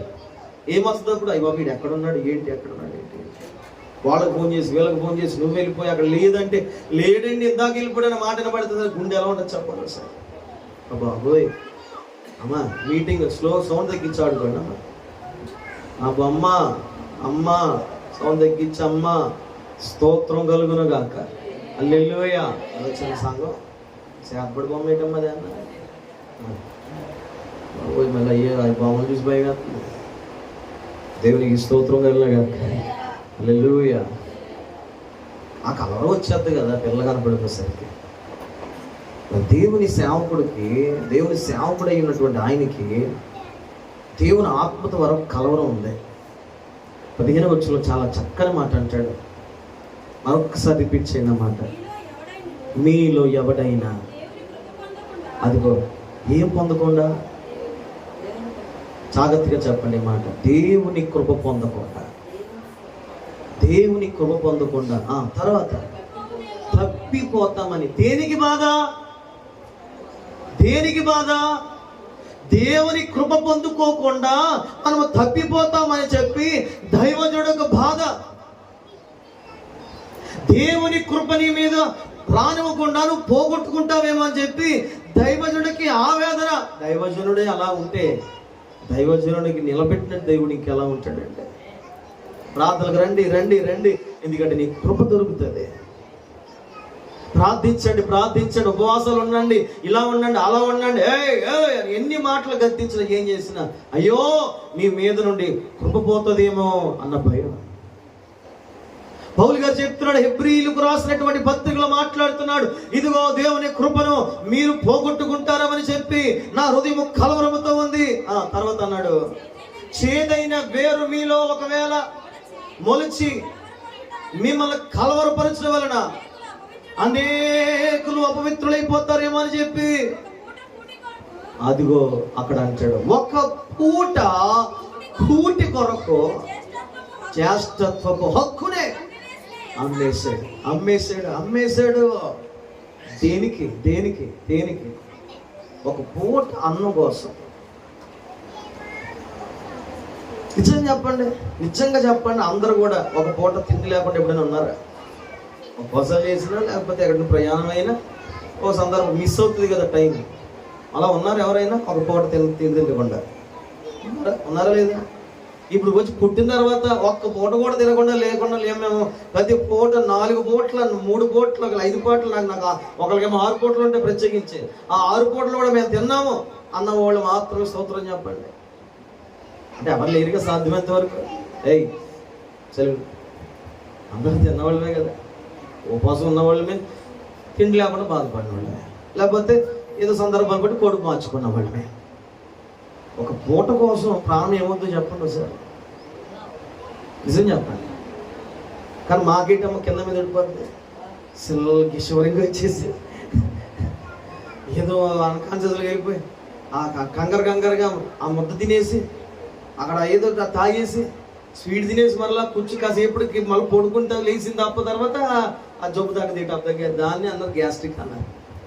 నేను డాక్టర్ దగ్గరికి వెళ్ళిపోయి బాబు ఏంటంటే ఇలాగైపోతుంది, టైం కూడా వేస్తున్నాను ఇలా కూడా వేస్తుందంటే ఏదో వచ్చేసింది అనుకున్నాను. లేదు కంగారు అది గ్యాస్ట్రో రకం అన్నాడు. ఆ తర్వాత తమ్ముడు వచ్చాడు అని శివుడు వచ్చాడు, నా నా విత్తనం ఇల్లు ఉన్నట్టుంది బాబు అనుకున్నాడు. వినండి, అది కూడా అంచుకోవచ్చు, ఎందుకంటే నేను కూడా అలాంటి పరిస్థితులు ఉపాధి చేసిన ఉన్నాయి కదా. కానీ ఒక భయంకరమైనటువంటి విషయము యాషావులో చూడొచ్చు. కృపను పోగొట్టుకున్నవాడు, చేదైన వేరును మొలిపించుకున్నవాడు, అపవిత్రుడైపోయి దేవుని యొక్క శ్రేష్టతను పోగొట్టుకున్నవాడు. ఎవరు అతని పేరంటే యాషావు. చెప్పాలి ఎవరంటే యాషావు ఎవరింతకి? అబ్రాము కుమారుడు. అబ్రాము కుమారుడేనా? మరి ఎవరు? యాకోబు కుమారుడు, ఇస్సాకు కుమారుడు. ఏం చెప్తారే బాబోయ్, వందనం యేసయ్యని పాడుపడాలి మీకోసం నేను. దేవునికి స్తోత్రం. యాషావుకి 2 భార్యలు ఉన్నారు. వీళ్ళిద్దరు ఏం చేశారంట? ఇస్సాకును రెబ్బకాను చచ్చిపోలే చేశారు. ఎలా స్తోత్రం కలుగునగా. యాషావు ఎలాంటోడయ్యా అంటే ఆయనకు ఒక పేరుకి అర్థం ఉంది. ఎలాంటి వాడంట? అడివి గాడిద వంటివాడనా? యాషావు అంటే అర్థం ఏమొచ్చింది అక్కడ? రోమము గలవాడనా? ఇంకేమర్థం వచ్చింది అంటే మీరు బైబిల్ ఎవరో కూడా అతని గురించి చదవలేదనా దీని అర్థం? లేకపోతే అన్నీ పరిశీలన చేస్తున్నారనా? దేవునికి స్తోత్రం కలుగునగా. అక్కడ నువ్వు చెప్పింది కరెక్టే, కానీ నాకు అర్థం ఉంటుంది. యాషావు అనే పేరుకి అర్థం ఉంటుంది. అయిపోలే చెప్పండి ఈలోగా 2 క్లాసుల మధ్య ఎక్స్ట్రా మీకు. దేవునికి స్తోత్రం కలుగునగా. నాకు కొద్దిగా ఇది ఇప్పుడు చేసి తీసురండి, ఇది దాంట్లో వేసి తీసురండి మంచి. దేవునికి స్తోత్రం చెప్పండి ఒకసారి, అల్లు చెప్పండి. యాషావు ఏం చేశాడంటే ఒక పూట తిండి కోసం 10 రూపాయలు ఇచ్చేసాడా? 100 రూపాయలు ఇచ్చాడా? గట్టిగా చెప్పారు. ఒక రోజు కొవ్వూరు వెళ్ళాను, మా అమ్మగారు తీసుకుని మందులు ఇచ్చేసాక మా అమ్మ ఏమో 2 ఇడ్లీలు సరిపెట్టేసుకుంది. వాటిలో టిఫిన్ కట్టించారా నాకు అర్థం. సాంబార్ ఇడ్లీ తప్ప అక్కడ ఏమి ఇడ్లీ లేదు, సాంబార్ ఇడ్లీ తిన్నాం. ఈలోగా 1 గంటన్నర అయిపోయింది. భయంకరమైన ఆకలేస్తుంది. ఆకలిలో మామూలు ఆకలేదు ఒకసారి. ఈలోగా కంగారు ఎక్కేసి అక్కడిక్కడ తిరిగాను. చాలా షాపులు మూసేసి ఉన్నాయి, హోటల్ కూడా లేవు అక్కడ. ఈలోగా వచ్చిన రెస్టారెంట్ ఉంది, అందులోకి వెళ్ళిపోయాను. ఏసీ ఉంటుంది కదా, ఎండాకాలం చల్ల పడితే ఏదైనా మజ్జిగ తినేద్దామని వెళ్తే అక్కడ ఏమీ లేవు, ఫ్రైడ్ రైస్ తప్ప. సరే ఫ్రైడ్ రైస్ తొక్కి ఉంటుందని తీసుకుంటే అది 250 రూపాయలు. రోడ్డు పక్కన అదే ఫ్రైడ్ రైస్ 60 రూపాయలు. తిన్నాక బిల్ తెచ్చాడు, చూసేటికి ఇంకా భయం వేసింది. ఎంత పొరపాటు చేశాను. ఈ 200 అంటే బయట రాజమండ్రిలో ఒక డ్రై ఫ్రూట్ తాగి 100 రూపాయలు పెట్రోల్ కొట్టించుకొని 2-3 సార్లు తిరిగేద్దని ఇంకా అనుకున్నాను. కొన్ని సందర్భాల్లో తిండికి చాలా ఖర్చు పెడతాం మనం. అవునా కాదు చెప్పండి? తిండికి మనం ఎంత ఖర్చు పెడతాం? అరే ఏంట్రా ఎండి ముక్కలు వేసుకుంటుంది అందులో.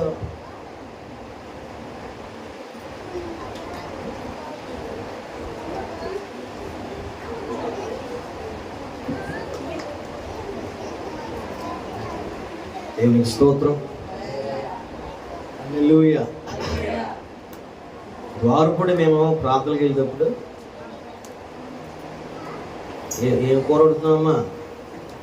అయిపోయిందంట, తగ్గిపోతుంది. ఏం కూర చెల్లి? చిన్నచెల్లి. దేవునికి స్తోత్రం కలుగుగా. ద్వారపుడు వెళ్తున్నాం ప్రాంతంలోకి. ఎప్పుడు మేము ఒకప్పుడు అన్నమాట. అక్కడ ఈ దగ్గర రూపాయి ఉందా, ఈ దగ్గర 20 రూపాయలు ఉందా అని భోగేసుకునేవాళ్ళం. సైకిల్ మీద మా ప్రయాణాలు భోగేసుకుని అక్కడ కోట పెట్టి సరుకుల మీద తిరిగి వచ్చేటప్పుడు ఎగ్ బజ్జీ అనమాట. ఒక ఎగ్గనే 6 ముక్కలు చేస్తాడు. ఒక ఎగ్గనే 6 ముక్కలు చేస్తాడు. ఎగ్ బజ్జీ చేస్తాడు. అవి తిందామని వారం అంతా రూపాయలు పోగేసుకునేవాళ్ళు. రూపాయి, 2 రూపాయలు. అదే రూపాయలతో మీరు బయటికి వెళ్ళి ఈ రోజుల్లో తినరంటే సరే 2 రూపాయలు ఎట్టుకెళ్ళి మా చరిత్ర అంటే మీ చరిత్రలో లేకపోవచ్చు, మా జీవితంలో రూపాయలే ఉన్నాయి. మీరు 100 రూపాయలు కొట్టిన వాళ్ళు కొట్టి మీరు ఏం మాట్లాడతారు? దేవునికి స్తోత్రం వెళ్ళగా. హల్లెలూయా. అండ్ తిండికి మనిషి అంతనే వచ్చి పెడతాడు. మీకు తెలుసా? కొంతమంది కాదు. ఏదైనా పర్లేదు, ఈ పూటకి ఏదో ఒకటి తినేసి సరిపెట్టుకుందాం అనుకుంటారు. అలా కాకుండా ఎవరైనా నీకు పెడతాను రా అన్నారనుకో, అవధులు లేని విందులో మనము భోజనము చేసేదము. అవధులు ఉండవు అప్పుడు. ఈ పెట్టి తీసుకెళ్ళేవాడికి భయం, వీడికి ఎంత రేట్ చేసేస్తాడు, ఎంత ఇచ్చేస్తాడు. మమ్మల్ని కూడా కొంతమంది తీసుకెళ్తారు. 1-2 ఉన్నారు, అందులో నెంబర్ 1 ఒకడు ఉన్నాడు మా దగ్గరికి. పదం బడికి ప్రేమ ఆ పేరు ఎక్కువ మా మీద. అలాగే అలాగే మేము ఆడితే భయపడలే పాపం, మేము అన్నట్టు కాదండి. దేవునికి స్తోత్రం కానీ. హల్లెలూయా. హల్లెలూయా చెప్పండి ఒకసారి. అడవికి వెళ్ళి ఈ ఆట ఆడుకుని ఆకలితో వచ్చాడు. ఇంకా చాలా ఆకలితో ఉన్నాడు. ఈలోగా వంట మాస్టర్ గారు ఉన్నాడు ఇంటికాడ. ఆయన పేరు యాకోబు. ఏం పేరండి చెప్పాలి? మంచి వంటగాడు. ఇంటికాడ ఉండి వంట పని చేసుకుంటాడు, ఈయనేమో బయటికి వెళ్ళి బయట పనులు చేసుకొస్తాడు. ఇద్దరికి డీల్ అనమాట ఇది, అన్నదమ్ములు. ఈలోగా అతను ఆకలితో వచ్చినప్పుడట చుక్కుడు గింజల కూర వండుతున్నాడండి ఈయన. ఏం కూరమ్మా తిన్నారు ఎప్పుడన్నా? చుక్కుడు గింజలు ఎంత బాగుంటాయా? మళ్ళీ ఎంత తింటాం మనం మీ దగ్గర? దేవుడు లేచి ఆ కూర ఎర్ర కనబడిందంట. ఎర్రగా కనబడేసరికి అన్నాడు, తమ్ముడు భయంకరమైన ఆకలి వేస్తుందిరా, అన్నం పెట్టరాదు. అవునా? మరి నువ్వు నాకేం ఇస్తావు? నీకేం కావాలి చెప్పరా? ఆకలితో చచ్చిపోయేలా ఉన్నానంటే అక్కడ మీ చదివారు లేదా మాటలు? 10 గంటలు కనబడతాయి. ఆకలి చేత ఇప్పుడు నన్ను చావుట కంటే అన్నడా లేదా? ఈ తెలియగడుగుతాడు, నీ చేష్టత్వాన్ని నాకు ఇచ్చేస్తావా? ఆ హక్కుని ఇచ్చేస్తావా? ఆకలితో చావుటి కంటే నా చేష్టత్వం గొప్ప ఎక్కువేం కాదని చెప్పి దేవుడు ఇచ్చిన కృపది. ఏదది? చేష్టత్వపు హక్కు. తండ్రి తర్వాత సమస్త విషయములో అతనే ఆధిపత్యం చేయాలి. తండ్రి ఆస్తంతా, తండ్రి యొక్క బంగారం అంతా, వెండి సంపద, భూమి, పొలాలు ఇవన్నీ కూడా ఎవరిదయ్యా అంటే యాషావుది. ఆ తండ్రి ఇంటి మీద అధికారం సంపూర్ణంగా ఎవరిదంటే యాషావుదే. యాషావు ఆ ఇంటికి పెద్ద మాత్రమే కాదు, ఆ పట్టణపు జాతి వంశాన్ని అంతటికి ఇతనే పెద్దవాడు, జ్యేష్ఠత్వ పరిషత్తుడు. అలాంటిది మనసులో అనుకున్నాడు, చచ్చే ఈ అధికారం ఉంటే ఏంటి, ఈ పరిస్థితి ఉంటే ఏంటి, పోతే ఏంటి, ఇప్పుడు ఆకలితోనే చచ్చిపోతున్నానే అని అనుకుని తమ్ముడు అంటాడు, అయితే నా జ్యేష్ఠత్వం నీ జ్యేష్ఠత్వం నాకు ఇచ్చేస్తే కూరంతా నీకు జనం పెడతాడు అన్నాడు. చాలా సింపుల్గా సిల్లీగా మీకు అనిపించట్లేదు ఈ విషయం? చెప్పండి, చిన్నపిల్లల బేరాలా లేవి? మా వాళ్ళు ఇద్దరు మాట్లాడుకుంటూ ఉంటారు, ఎంటా ఉంటాను అప్పుడప్పుడు, రే ఇగో నువ్వు నాకు బిస్కెట్ ఇచ్చావు అనుకో నీకు ఫోన్ ఎత్తుంటారా, అలాగే ఉంది. వాళ్ళిద్దరు డీల్స్ ఎలా ఉంటాయి, తెంగర మాటలో లేకపోతే పెద్ద మాటలు. అలాంటి పరిస్థితిలో యాషావు ఉన్నాడండి. ఎందుకంటే యాషావు హృదయం మందమైపోయింది. ఏది విలువైందో, ఏది ముఖ్యమైనదో, ఏది గొప్పదో, ఏది గొప్పది కాదు, ఏది ఘనతైందో, ఏది కీర్తివంతమైనదో, ఏది వ్యర్థమైనదో యాషావుకి ఎక్కట్లేదు బుర్రకి. అందుకే నీకు కూడా చెప్తున్నాను, ఆలోచించాను. సంఘంలో వ్యక్తులరా, ఏది గొప్పదో నీకు తెలుసా?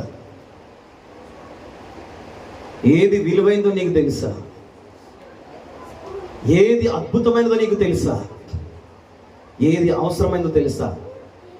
మార్త విస్తారమైన పనులు పెట్టుకొని కంగారు పడిపోయి దేవుణ్ణి అంటుంది, నీకు చెత్తలేదా ప్రభు, నీకు బాధ లేదా నాయన, ఇంత ఒకదాన్ని ఎంత కష్టపడిపోతున్నా, ఎంత చేస్తున్నాను, నీకు ఎంత కూడా లేదా ప్రభు అని ఇంటికి పిలిచిన వాడిని గొడవ పెట్టుకుంటుంది ఈవిడి గారు. ప్రభు అన్న నోరు తెరిచి మరియా ఉత్తమమైన దాన్ని ఎంచుకుంది. సంగమా, ఆదివారం అయినప్పుడు ఏది నీకు ఉత్తమం చెప్పాలి, అందరు చెప్పండి. ఏది ఉత్తమం నీకు ఆదివారం అయినప్పుడు చెప్పాలి. ఏది ఉత్తమం ఆదివారం అనేసరికి ఏది ఉత్తమం నీకు? దేవుని మందిరం. దేవుని మందిరము కంటే అవసరమైన నీకు ఏదైనా ఉందా క్రైస్తవుడికి? లెక్కలేండి అంతమంది ఉన్నారు,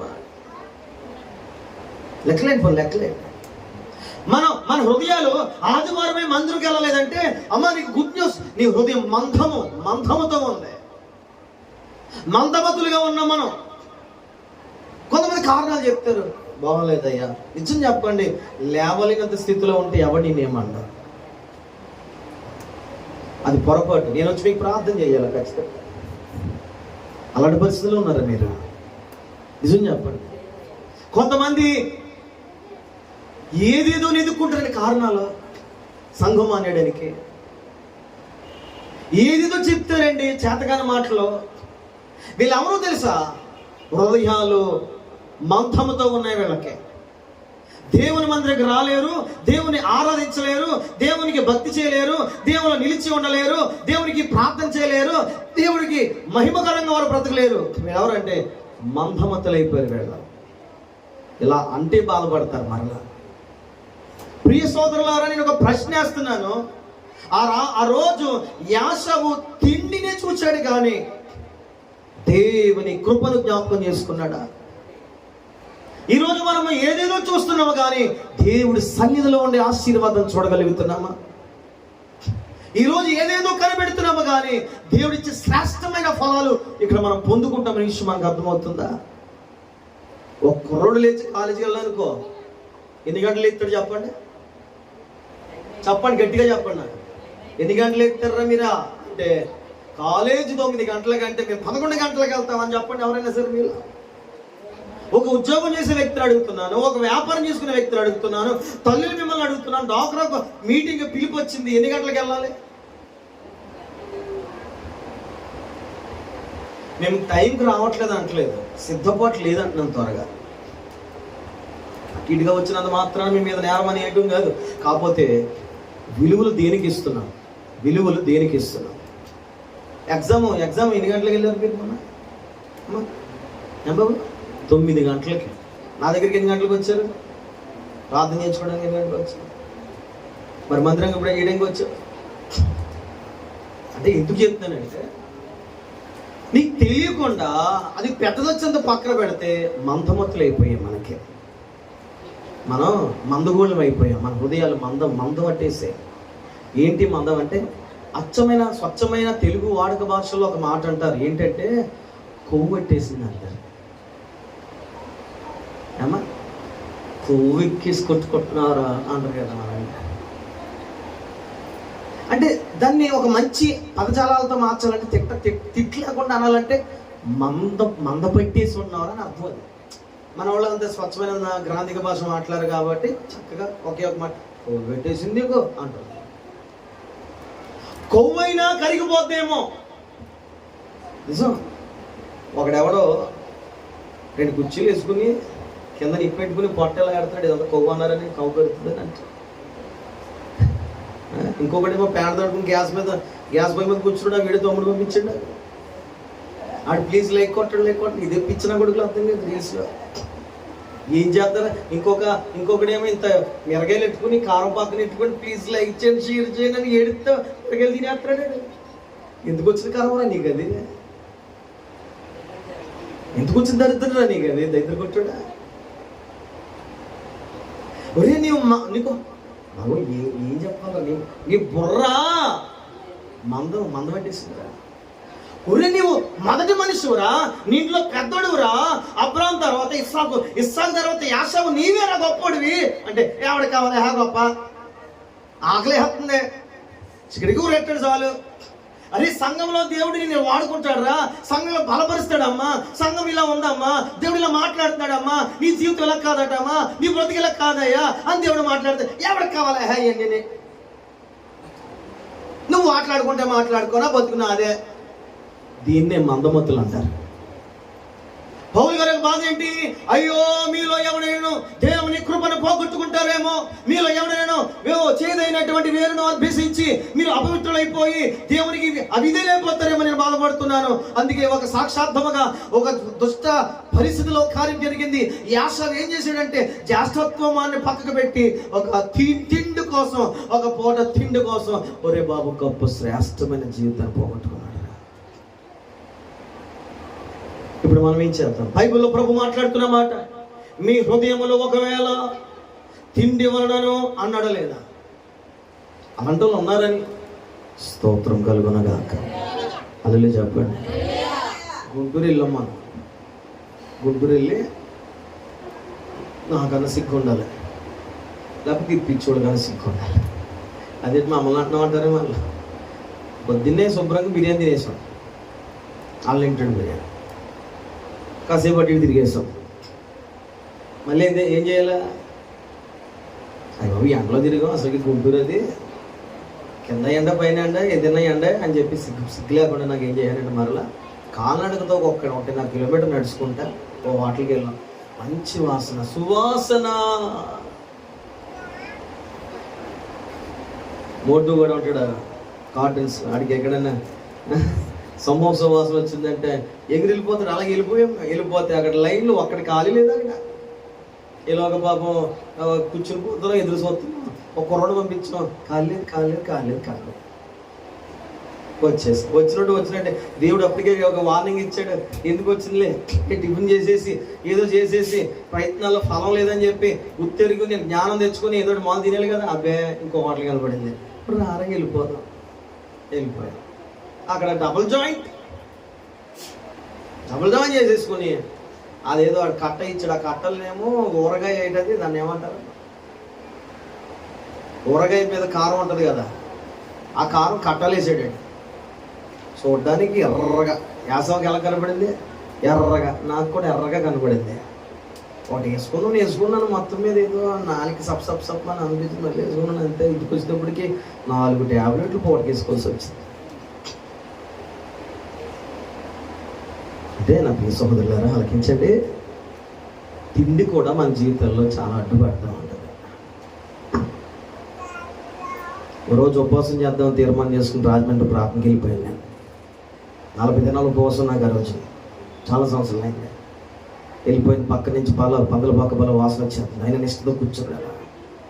అక్కడ నాకంటే గొప్పడు ఒకడు ఉన్నాడు, చాలా గొప్పడు. ఇంతలా ఉన్నాడు. ప్రసంగం చేసి బెదరు పలవ తెప్పిస్తాడు. ఇద్దరం తినేసి అక్కడ ఇక్కడే పడుకుందాం, మళ్ళీ సాయంత్రం ప్రార్థన. నేను బుద్ధి ఉండాలి నాకు కదండి అలా తెప్పిస్తున్నాడు కదా. నేనైతే తిన్నాను, ఇష్టకుండా పోతాను ఉపవాసం అని చెప్పి తెప్పిస్తాడు కదా. తెప్పించడానికి ఉపాసం ఏమైపోద్ది అమ్మ? 3 మంది ఉంటారు ఇలాంటి వాళ్ళు. అది చెప్తున్నా, నేనమే ఉదాహరణ, ఎవరో కాదు. ఎవరు నన్ను అంటే మీరు బాధపడిపోతారేమో, అందుకే నా కోసం నేను చెప్పుకుని మీకు సాక్ష్యంగా ఉన్నాను నేను ఇక్కడ. స్తోత్రం కలుగును గాక. హల్లెలూయా చెప్పండి ఒకసారి. హల్లెలూయా పాట, యేసయ్య పాట పాడండి మీ నోట. పాడండి. వచ్చిందండి బిర్యానీ. ఇంత పొట్లాలు ఉన్నాయి. 1 గంట అయింది అంతే. 3 గంటల వరకు నువ్వు పెట్టుకోవాలి కదా. ఆయన ఏమో లింగిపోయి వేసుకొని రెడీగా తినేసి పడుకుని స్పాట్, మళ్ళీ గ్యాప్ కూడా తినేసాము, పడుకున్నామా. అటువంటి కూడా తెప్పించాడు. మళ్ళీ అరుగుతాకి పైకి పోవడానికి బాగా తినేసానండి. తినేసిన తర్వాత కొంత ముద్ద ఎక్కువ తిన్నాను. పైకి వస్తలేదు, కిందకి వస్తలేదు, తేనిపోతలేదు, తీయలేదు. చాలాసార్లు ఇబ్బంది పడి కింద. ఆ టైంలో చిన్నపిల్లడిని గుర్తు చేసుకుని పిలుద్దామంటే కొంచెం రావు. దేవునికి స్తోత్రాలు చెప్పండి అసలు. అంటే చెప్తున్నాను ప్రియ సహోదరులు, ఇలాంటి భయంకరమైన పరిస్థితులు ఉంటాయి. ఒక కుర్రాడు అంటాడు, మొన్న ఇదిగో నువ్వు గ్యాస్ అంటున్నావు కానీ నువ్వు నోరు కొట్టుకోవట్లేదు అంటున్నాడు. సేఫ్ నోటింగ్ అసలు కట్టుకోడు. దేవునికి స్తోత్రం కలనే కాక. ఏమైపోడు ఇప్పుడు అర్థం కాలేదు. మాయ, అంత మాయ. లైవ్లో వచ్చేస్తాడు అనుకుని వెళ్ళిపోయినట్టున్నాడు. దేవునికి స్తోత్రం కలుగునే కాక. పిల్లరా గుర్తెట్టుకోండి, ఒక పూట తినకుండా ఉండలేమా నువ్వు?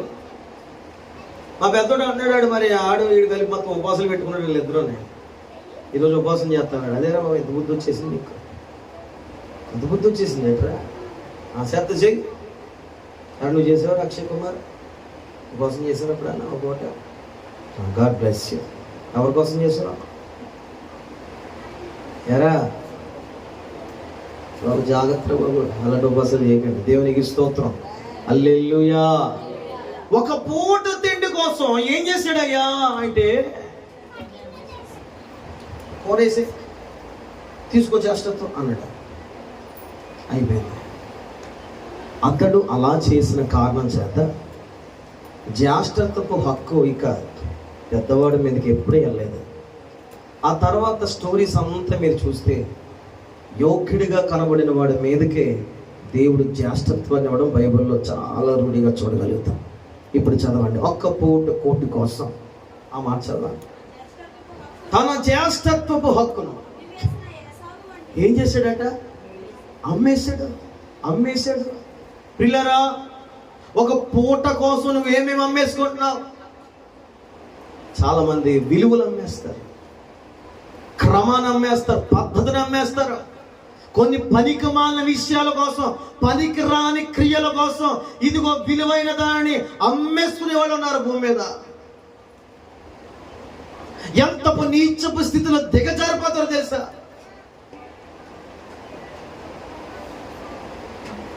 అమ్మేసినటువంటి భ్రష్టుడినైనను వ్యభిచారైనను ఉండునేమో అని.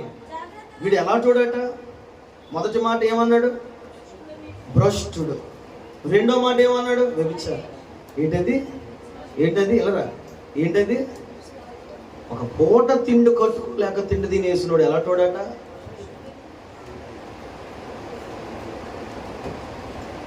దేవునికి స్తోత్రం చెప్పండి అసలు. హల్లెలూయా. ఒక పూట తిండి కోసం ఎవరు తెలుసా? ఎవరు నాన్న 10 నిమిషాలు రావాలి, అయిపోతున్నా. దేవునికి స్తుతి కలుగునుగా. హల్లెలూయా. ఒక పూట తిండి కోసం వదిలేసాడు. దుష్టుడునో భ్రష్టుడునో వ్యభిచారి అన్నాడు. దేవుడిచ్చిన పోగొట్టుకుంటే అంత దిగజారిపోతాడు ఏదైనా సరే. రెండో మాట అన్నాడు, నేను ముగింపులోకి వెళ్ళిపోతాను, మత్తు అన్నాడు. చెప్పండి ఏంటది? మత్తు. ఆదికాండం 9వ అధ్యాయంలో ఒక అతను తీయక్కర్లేదు, ద్రాక్షారసం తాగి మత్తుడు అయిపో పడుకున్నాడు. టక్కుమని పేరు చెప్పండి. ఆదికాండం 9వ అధ్యాయం ఎవరుంటారు అక్కడ గట్టిగా పోల్చుకుంటే? ఆ లెక్కలు కూడా వేసేవచ్చు మీరు. నోవాహు అనండి, మత్తుడైపోయాడు ద్రాక్షారసం తాగి. అందుకే చాలా మంది అంటారు, గొర్రెలు అని మనం పిలుస్తా ఇలా మద్యం సేవిస్తారంటారు. వాస్తవమైన విషయం ఏంటంటే 2 రకాల ద్రాక్షరసాలు ఉంటాయి బైబిల్లో. ఒకటి మంచి ద్రాక్షరసం. రెండవది జబ్బు ద్రాక్షరసం అంటారు. ఈ జబ్బు ద్రాక్షరసం అంటే దాన్ని ఏమంటారంటే ఏమంటారు దాన్ని? పులిసినటువంటి ద్రాక్ష. దీన్ని వైన్ అంటారు. మంచి ద్రాక్ష చాలా అవసరం. మీకు తెలుసా, నాకు పేరు చెప్పాలి. ఓ పాస్టర్ గారి శిష్యుడు అంటాడు, ఇదిగో నీకు పలా కడుపులో సమస్య ఉంది కదా, ద్రాక్ష రసం తాగన్నాడు. ఎవరో చక్కమని ఆ పేర్లు చెప్పాలి మీరు నాకు. నీ కడుపులో సమస్య ఉంది కదా, పేర్లు చెప్తున్నాడు ఒక అతను. నువ్వు తాగానండి, మీ పేర్లు చెప్పండి. ఎవరో మీరు చక్కమని చెప్పాలి. అమ్మా పౌలు చెప్పాడు. ఎవరు చెప్పాడు? తిమోతికి చెప్పాడు. తిమోతి, నీకు కడుపులో సమస్య ఉంది కదా, ఈ ద్రాక్ష రసం తాగుతూ ఉండు. ద్రాక్ష వైద్యానికి సూచనమైనది. ఈ బయట తాగుబోతోళ్ళకి అన్ని కూడా తాగుబోతానని అనిపిస్తుంది. తాగుబోతోళ్ళకి బైబిల్ గ్రంథంలో తాగుబోతానని ప్రోత్సహించలేదు. అది చెడు, తప్పు అని చెప్పాడు బైబిల్లో. అంత మాత్రమే కాదు, మద్యము సేవించి మత్తుడిని బట్టి నోవాహు చేసినటువంటి కొన్ని అపరాధము, ఆ తర్వాత కుమారుడు చేసినటువంటి అపరాధము వారి మీదకి శాపముగా వచ్చినట్టుగా బైబిల్ మనకు బోధించింది. మద్యం సేవించడం అంటే మగతనం అంట ఒకడు అంటాడు. ఏంటది? విన్నారు ఎప్పుడన్నా? అక్కడది మద్యం సేవించడం అంటే మగతనం అంట. అరే మగతనం మద్యం సేవించడం కాదు, మద్యం మానేసి మంచిగా బ్రతకడం మగతనం. బాధ కలిగిందంటే తాగాలి. పనికి మానవుడు నువ్వు అంటాను నేను. నువ్వు ఎంత గొప్పడు అయితే నాకెందుకు? నేను ఒక సేవకుడిగా బలిపీఠం నిలబడి నువ్వు పనికి మానవుడువు. ఎవరో బాధలో ఉన్నాను అందుకే తాగాను, సంతోషంలో ఉన్నాను అందుకే తాగా. నువ్వు కుక్క అంటాను నేను. ఆ కుక్కతో కుప్పతో కుక్క తిరుగుతుందేమో నన్ను వచ్చి. నన్ను నాతో అంటారు ఏంటండి పాస్టర్ గారు, నేను ఎప్పుడైనా ఒకలా ఉంటాను కదండి అంటదేమది. మీ విషయం చెప్తాం, గుర్తెట్టుకోండి. మనిషిలో ఉన్న మాయ కుక్కల్లో జంతువుల్లో లేదండి. వీడు కడుకో రకంగా మారిపోతాడు. వీడు డబ్బు ఉంటే పట్టుకోలేము, ఒకరిని డబ్బు లేకపోతే ఇంకొకటి పట్టుకోలేము. వీడికి ఆనందం వస్తే పట్టుకోలేము, ఇంకొకటి దుఃఖం వస్తే పట్టుకోలేము. ఒరే బాబు, నీవు నీ జీవితం మదనికి వండుకుంటున్నాను. ఒక మాటలో చెప్పాలంటే, నువ్వు క్రైస్తవుడైతే మరలా చెప్తున్నాను, నువ్వు క్రీస్తు రక్తంలో కడగబడిన అయితే మత్తు వదులుకుని బతకడం నేర్చుకోవాలి. ఒక్కొక్కడు మద్యం తాగి మత్తుడవుతాడు, మరొకడు జోదమాడి మత్తుడవుతాడు, మరొకడు వ్యభిచారం చేసి మత్తుడవుతాడు, మరొకడు తనం మీద మత్తుడైపోతాడు, మరొకడు పాపం అంటే మత్తు అయిపోతాడు, మరొకడు చెడు పనులు చేసి మత్తులో గెలిపోతాడు. ఒకడు వ్యభిచారపు మత్తు, ఒకడికి కామ వికారముల మత్తు, ఇంకొకటికి అబద్ధాల మత్తు, ఇంకొకటికి మోసాల మత్తు. ప్రపంచంలో ప్రతి ఒక్కళ్ళు ఏదో ఒక మత్తు వెంబడిస్తుంది. మత్తు విడిచిపెట్టు. మత్తిక్కుపోయి కొట్టుకుంటున్నాను, విడిచిపెట్టా. కొంతమంది తాగిన వెంటనే ఏదో ఎక్కేసేటి యాక్షన్ చేస్తారు, ఏమీ అవదు. జస్ట్ ఏంటంటే కొద్దిగా ఏదో దాన్ని ఏమంటారు నాయన, ఏదో ఊగుతున్నట్టు తలదిరి బీపీ వచ్చినప్పుడు, నీరసం ఉన్నప్పుడు, ఇద్దరు లేనప్పుడు తలదిరి అలా ఉంటుంది. అంతే వాళ్ళకి ఎంతకే. వీడికంట మళ్ళీ వీడి యాక్షన్ చూడండి, వాయు వరుస మర్చిపోతాడంట, పెద్ద సింధు ఉండదంట, అందరం తిట్టేస్తాడంట, అందరి మీద ఎగిరిపోతాడంట. అలాగంటేనంటే వీళ్ళందరూ అంటే మనకు బాబా తాగేసి ఉన్నాడు, నోరు ముసే ఇలా వత్తదులు పలికే వాళ్ళకి. తాగితే తెలుగు తక్కువైపోదు, మొత్తం మగతొత్తది అంతే. అంతవరకే అన్ని తెలిసేస్తాడు ఇటు తాగుబోతుడు. సపోర్ట్ చేయకండి అలాంటి ఎవడు కూడా, తోలు తీసేలే బూతులు తిట్ట. మామూలుగా ఉంటే అసలు ఏమండి వీడు, అసలు మామూలుగా ఉండడానికి అనడానికి ధైర్యం లేక తాగుతున్నాడు వీడు. కొంతమంది ధైర్యం కోసం తాగుతాడట. ఒరే నీకు ధైర్యం కావాలంటే ఏసు రక్తం తాగట. ఏసు రక్తం తాగంటే ఏసు ప్రభు పీల్చి తాగమని కాదు, దేవుని యొక్క నామ మహిమార్థంగా బ్రతికి రక్షణ పొందుతూ ఏసయ్యా నాకు ధైర్యం ఇవ్వండి అని చెప్తే ఏసు రక్త ప్రోక్షణ మీదకి వస్తూ ఉంటుంది. అప్పుడు నీకు ధైర్యం వస్తూ ఉంటుంది. తిండి వలన మొత్తం వలన ఐహిక విచారాలు. ఏంటి విచారం? చివరి మాట అదే కదా, ఐహిక విచారం. 11:45 12 గంటలు ముగించేస్తాను. చెప్పాలి ఏ విచారాలు ఇవి? ఐహిక విచారాలు. ఇలాంటి ఐహిక విచారాలు చేత కొంతమంది భక్తి కూడా చేయరు. ఆ ఐహిక విచారాల మొదటి మాట ఏంటంటే, ప్రభు కూడా మాట్లాడతాడు, ఏమి తిందుమో, ఏమి ధరించుకుందామో, ఏమి తిందుమో, ఏమి త్రాగుదామో, ఏమి ధరించుకుందామో అని చెప్పి ఏం చేస్తారంటే వీళ్ళు. ఒకడు ఉంటాడు, నాకు బట్టలు మందిరంకి రాను. ఎవడు అడిగాడు? నేను బట్టలు ఉన్నాయి వేసుకుంటాడు. నేను అలాగే కొన్ని రోజులు దూరం అవుతుంటే ఒక అతను నన్ను పిలిచి నాకు బట్టలు కుట్టించాడు. ఒక ఆయన దేవునికి మొట్టమొదటి బట్టలు నాకు తెల్ల బట్టలు కుట్టించింది ఒక పెద్ద పాస్టర్ గారు. దేవునికి స్తోత్రం వెళ్ళాలి. మా ఇంట్లో వాళ్ళు ఏంటంటే మా ఇంట్లో వాళ్ళు బాగా తిండేస్తారు కానీ శ్రేష్టమైన మేలని ఒకటి చేయడు. అడిగిన దానికల్లా కొంతమంది తల్లిదండ్రులు ఇచ్చేస్తారు కానీ అవసరమైన దానికి కొంతమంది తల్లిదండ్రులు ఇచ్చే వరకు కొంతమంది ఉండరండి. అలా ప్రియ సహోదరుల జ్ఞానంతో ఆలోచించండి, వివేచించి ఆలోచించండి. ఈరోజు మన హృదయాలు తిండి వల్ల కానీ మొత్తం వల్ల కానీ ఐహిక విచారముల చేత కానీ మందముగా ఉండకూడదు. మరి ఎలా ఉండాలి? ఎలా ఉండాలి? కిందే మాట్లాడతాడు. ఇప్పుడు లోక సువార్త 21వ అధ్యాయం రండి. ఇక్కడ నేను వాక్యం చెప్పి ప్రార్థన చేస్తాను. మరి ఎలా ఉండాలి? ప్రశ్న. అందరూ దేవునికి స్తోత్రాలు చెప్పండి. హల్లెలూయా, హల్లెలూయా, హల్లెలూయా. చదవండి. ఎవరు తీసారు? 21. ఐహిక విచారములను మందముగా ఉన్నందున అదిగో అమ్మ విన్నారా జాగ్రత్తగా, ఆ దినము అకస్మాత్తుగా వచ్చేస్తుంది, నీ మీదకి ఉరువలి వచ్చేస్తుంది. రాకుండా మీ విషయమై జాగ్రత్తగా ఉండండి. కింద ఆ దినము భూమి అందంతటా నివసించు వారందరి మీదకి అకస్మాత్తుగా వచ్చింది. కాబట్టి మీరు జరగబోవు వీటిని ఎలా తప్పించుకొని మనిషి కుమారుని ఎదుట, అదిగో మనం అందరం వీటిని తప్పించుకొని ఈ విషయాల్లో మనం జాగ్రత్తగా ఉండి ఆ విషయాల్లో మనం వెళ్ళకుండా అయ్యి బాబు ఇలాంటి పద్ధతి నాకు వద్దుకు, జాగ్రత్తగా ఉండాలి, ఎంత మాత్రం ఉండాలి, ఎలా ఉండాలి అంతవరకే ఉండి ఆ రోజున దేవుడు ఉగ్రత రాబోతుంది కనుక ఇలాగ మనసులో ఉండి ఈ మనసుని దూరం చేసుకుని తిండే కాదు, వస్త్రమే కాదు, లేకపోతే ఐవచాలు కాదు, ఇవన్నింటిని ప్రభు తీరుస్తాడులే, ప్రభు సహాయం చేస్తాడులే, మనకెందుకు పిలిచినప్పుడు నమ్మదగిన దేవుడు మనం ఆదరిస్తాడు, మనం పోషిస్తాడు, మనం కాపాడుతాడు. కాకులతో పోషించలేదా? ఇంకా వాటితో పోషించలేదా? వెదరాలతో పోషించలేదా?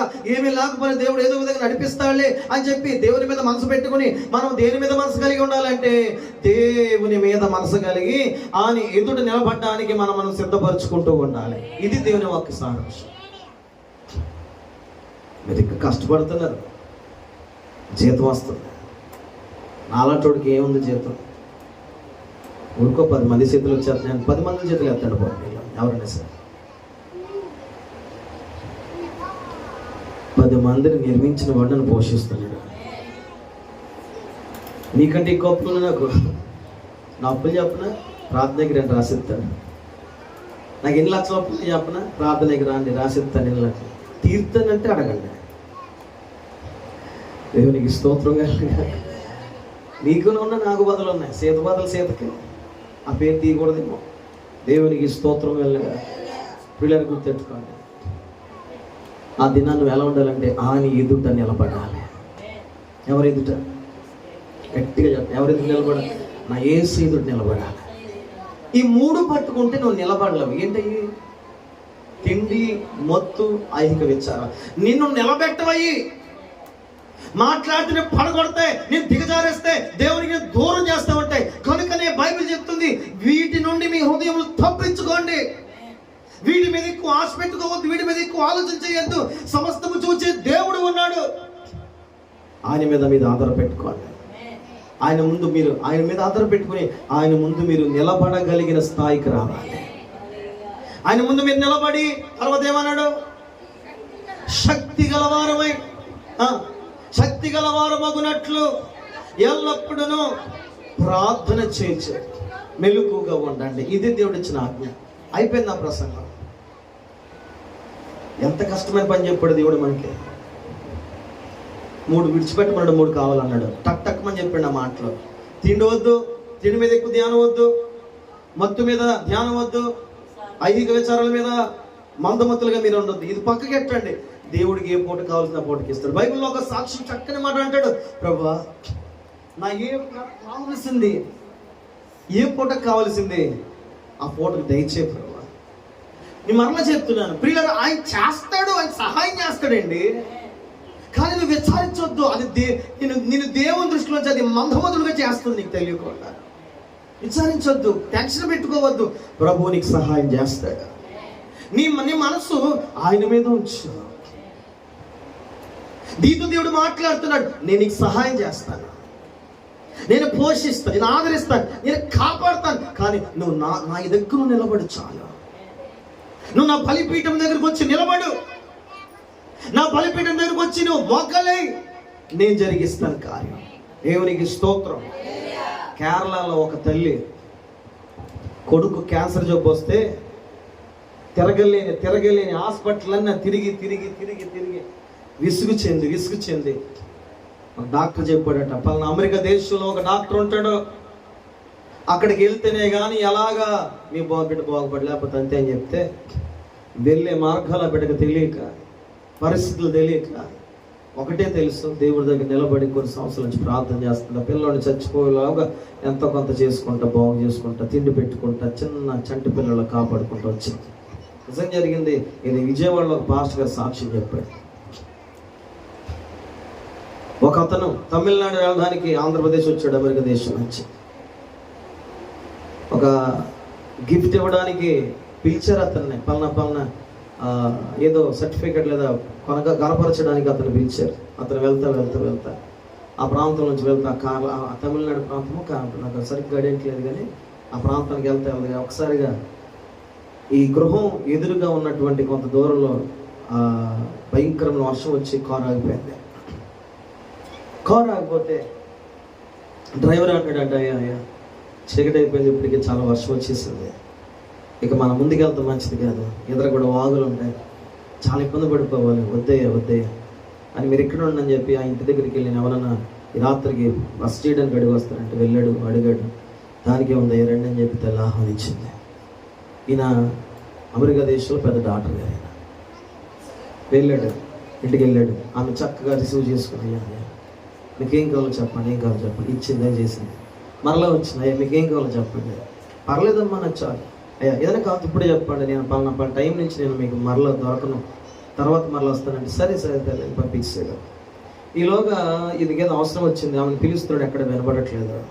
ఇప్పుడు ఎక్కడుందని ఎదుక్కుంటూ వెళ్తే మంచం పెట్టిన కొడుక్కి ఒళ్ళు దుడుతూ తినిపెత్త ఏదో చేసుకుంటాడు. చూశాడు, చమమైపోయాడు, ఏమి ఎరనట్టుగా వచ్చి కూర్చున్నాడు.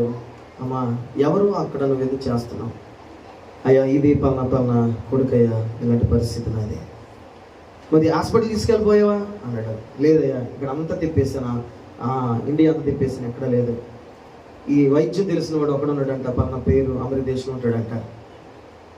అయితే ఇదిగో నేను ఎప్పటి నుంచో నా దేవుని నేను ప్రార్థన చేస్తూ ఉన్నాను, తీసుకెళ్లే మార్గం నాకు దయచేయి ప్రభు అని. ఇప్పటి నుంచో నేను అంగలారుస్తున్నాను, నాకెవరు లేరయ్యా, సహాయం ఎవరైనా చేస్తారమ్మని నేను అనుకుంటున్నా, దేవుని మీద ఆధారపడిన కొడుకుని చూసుకుంటున్నానయ్యా అని చెప్పి పెట్టంటే, పలానా పేరు డాక్టర్ పేరు పలానా అని చెప్తే ఒకటి చెప్పాడట, నీ దేవుడు నిజమైన దేవుడు. ఎందుకు? ఆ డాక్టర్ నేనే. సరే, మోకాలు ప్రార్థన అంటే ఏదనుకుంటారు మీరు? ఆయనే దిగి వచ్చిన తర్వాత ఇంకెవరు దిగిరారు మన కోసం? ఆయనే దిగి వస్తాడు. ఆయన కంటే గొప్పడి లోకంలో ఎవడనున్నాడా? బా, దేవుడు గొప్పడండి. అందుకే ప్రియ సహోదరులారా, మనం మందత్వాన్ని విడిచిపెట్టి ఆయన దగ్గర నిలబడడానికి ప్రయత్నాలు చేయండి. ఎవరు మారకపోయినా, ఎవరు ఇది అవ్వకపోయినా ఒకటే ఆయుధం, మోకాలు ప్రార్థన.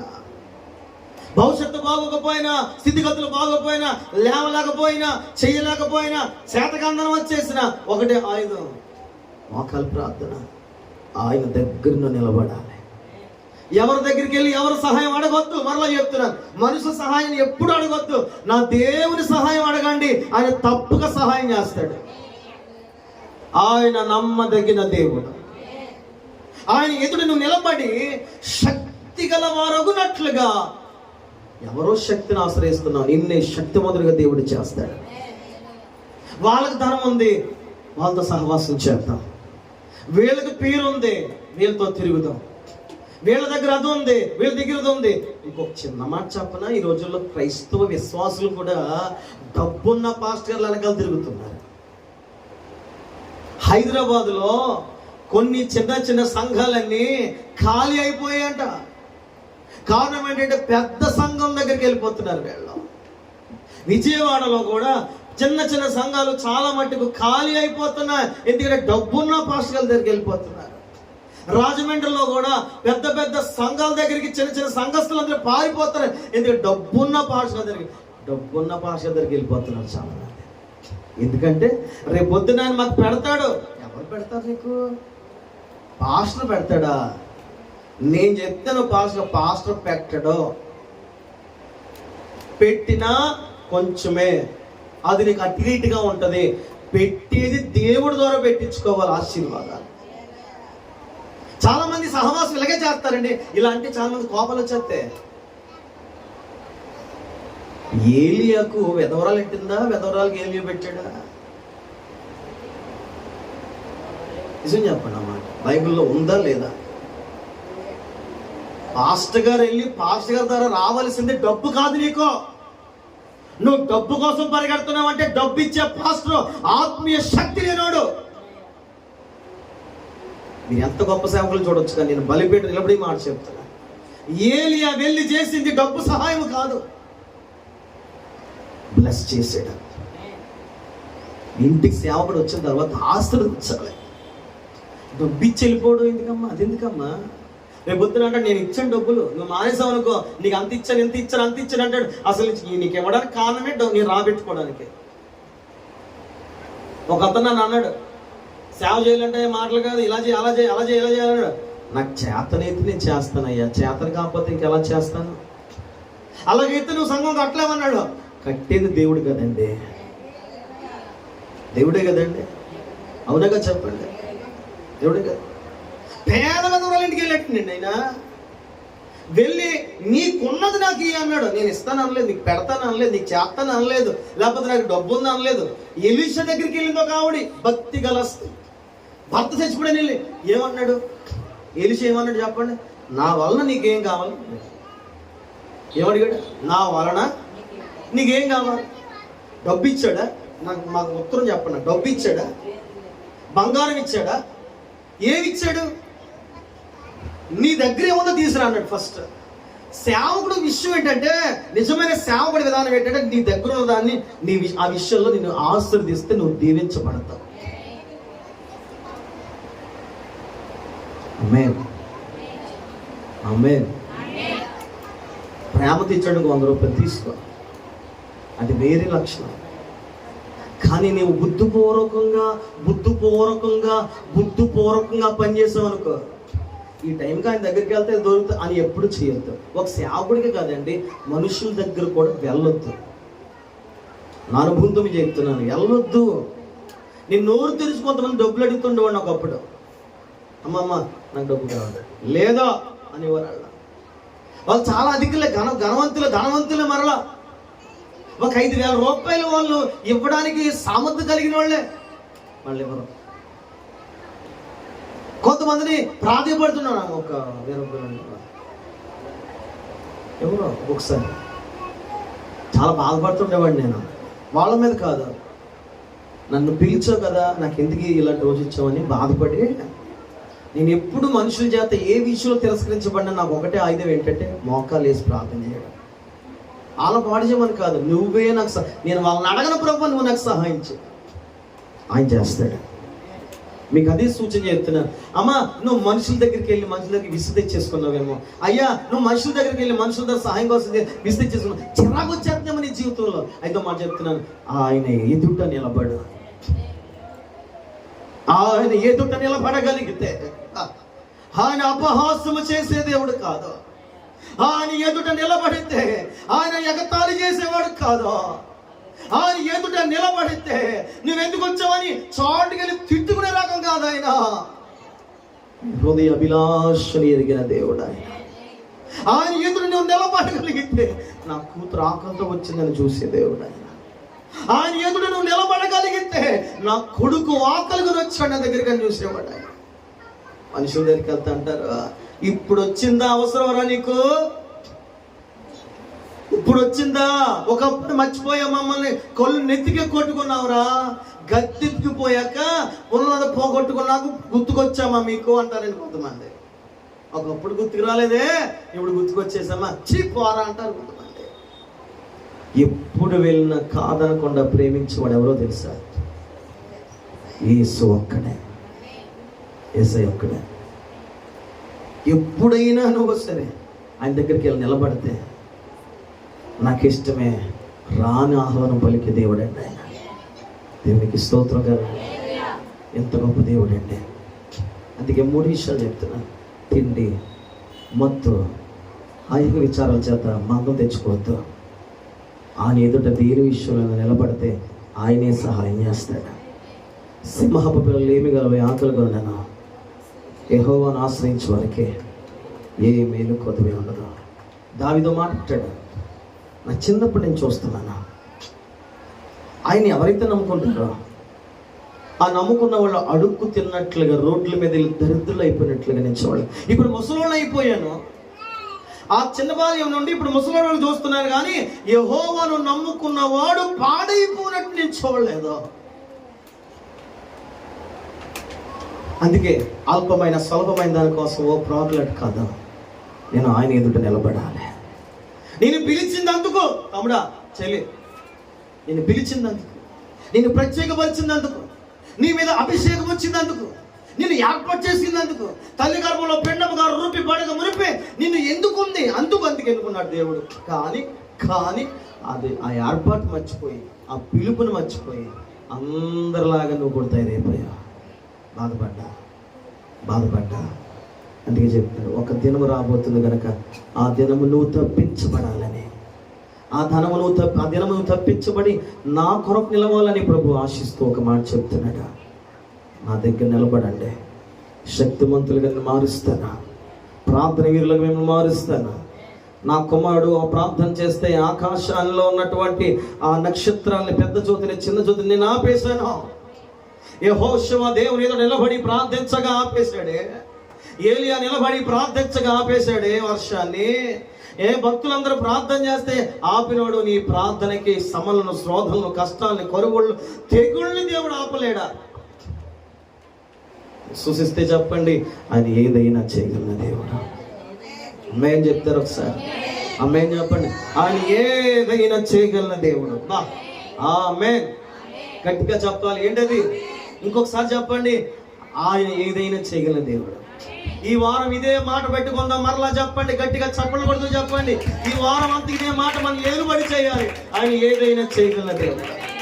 మరొకసారి గట్టిగా చెప్పండి, ఆయన ఏదైనా చేయగలిగిన దేవుడు. తమ్ముడు చెల్లి, ఆయన ఏదైనా చేయగలిగిన దేవుడు. ఆయన ఎదుట నిలబడచాలి, ఆయన ఎదుట నిలబడచాలి, ఆయన ఎదుట నిలబడచాలి. నీ శక్తికి మించింది ఏదైనా ఆయన చేయగలడు. మనకు సామర్థ్యకి మించింది ఏదైనా ఆయనే చేయగలడు, ఆయనే చేయగలడు.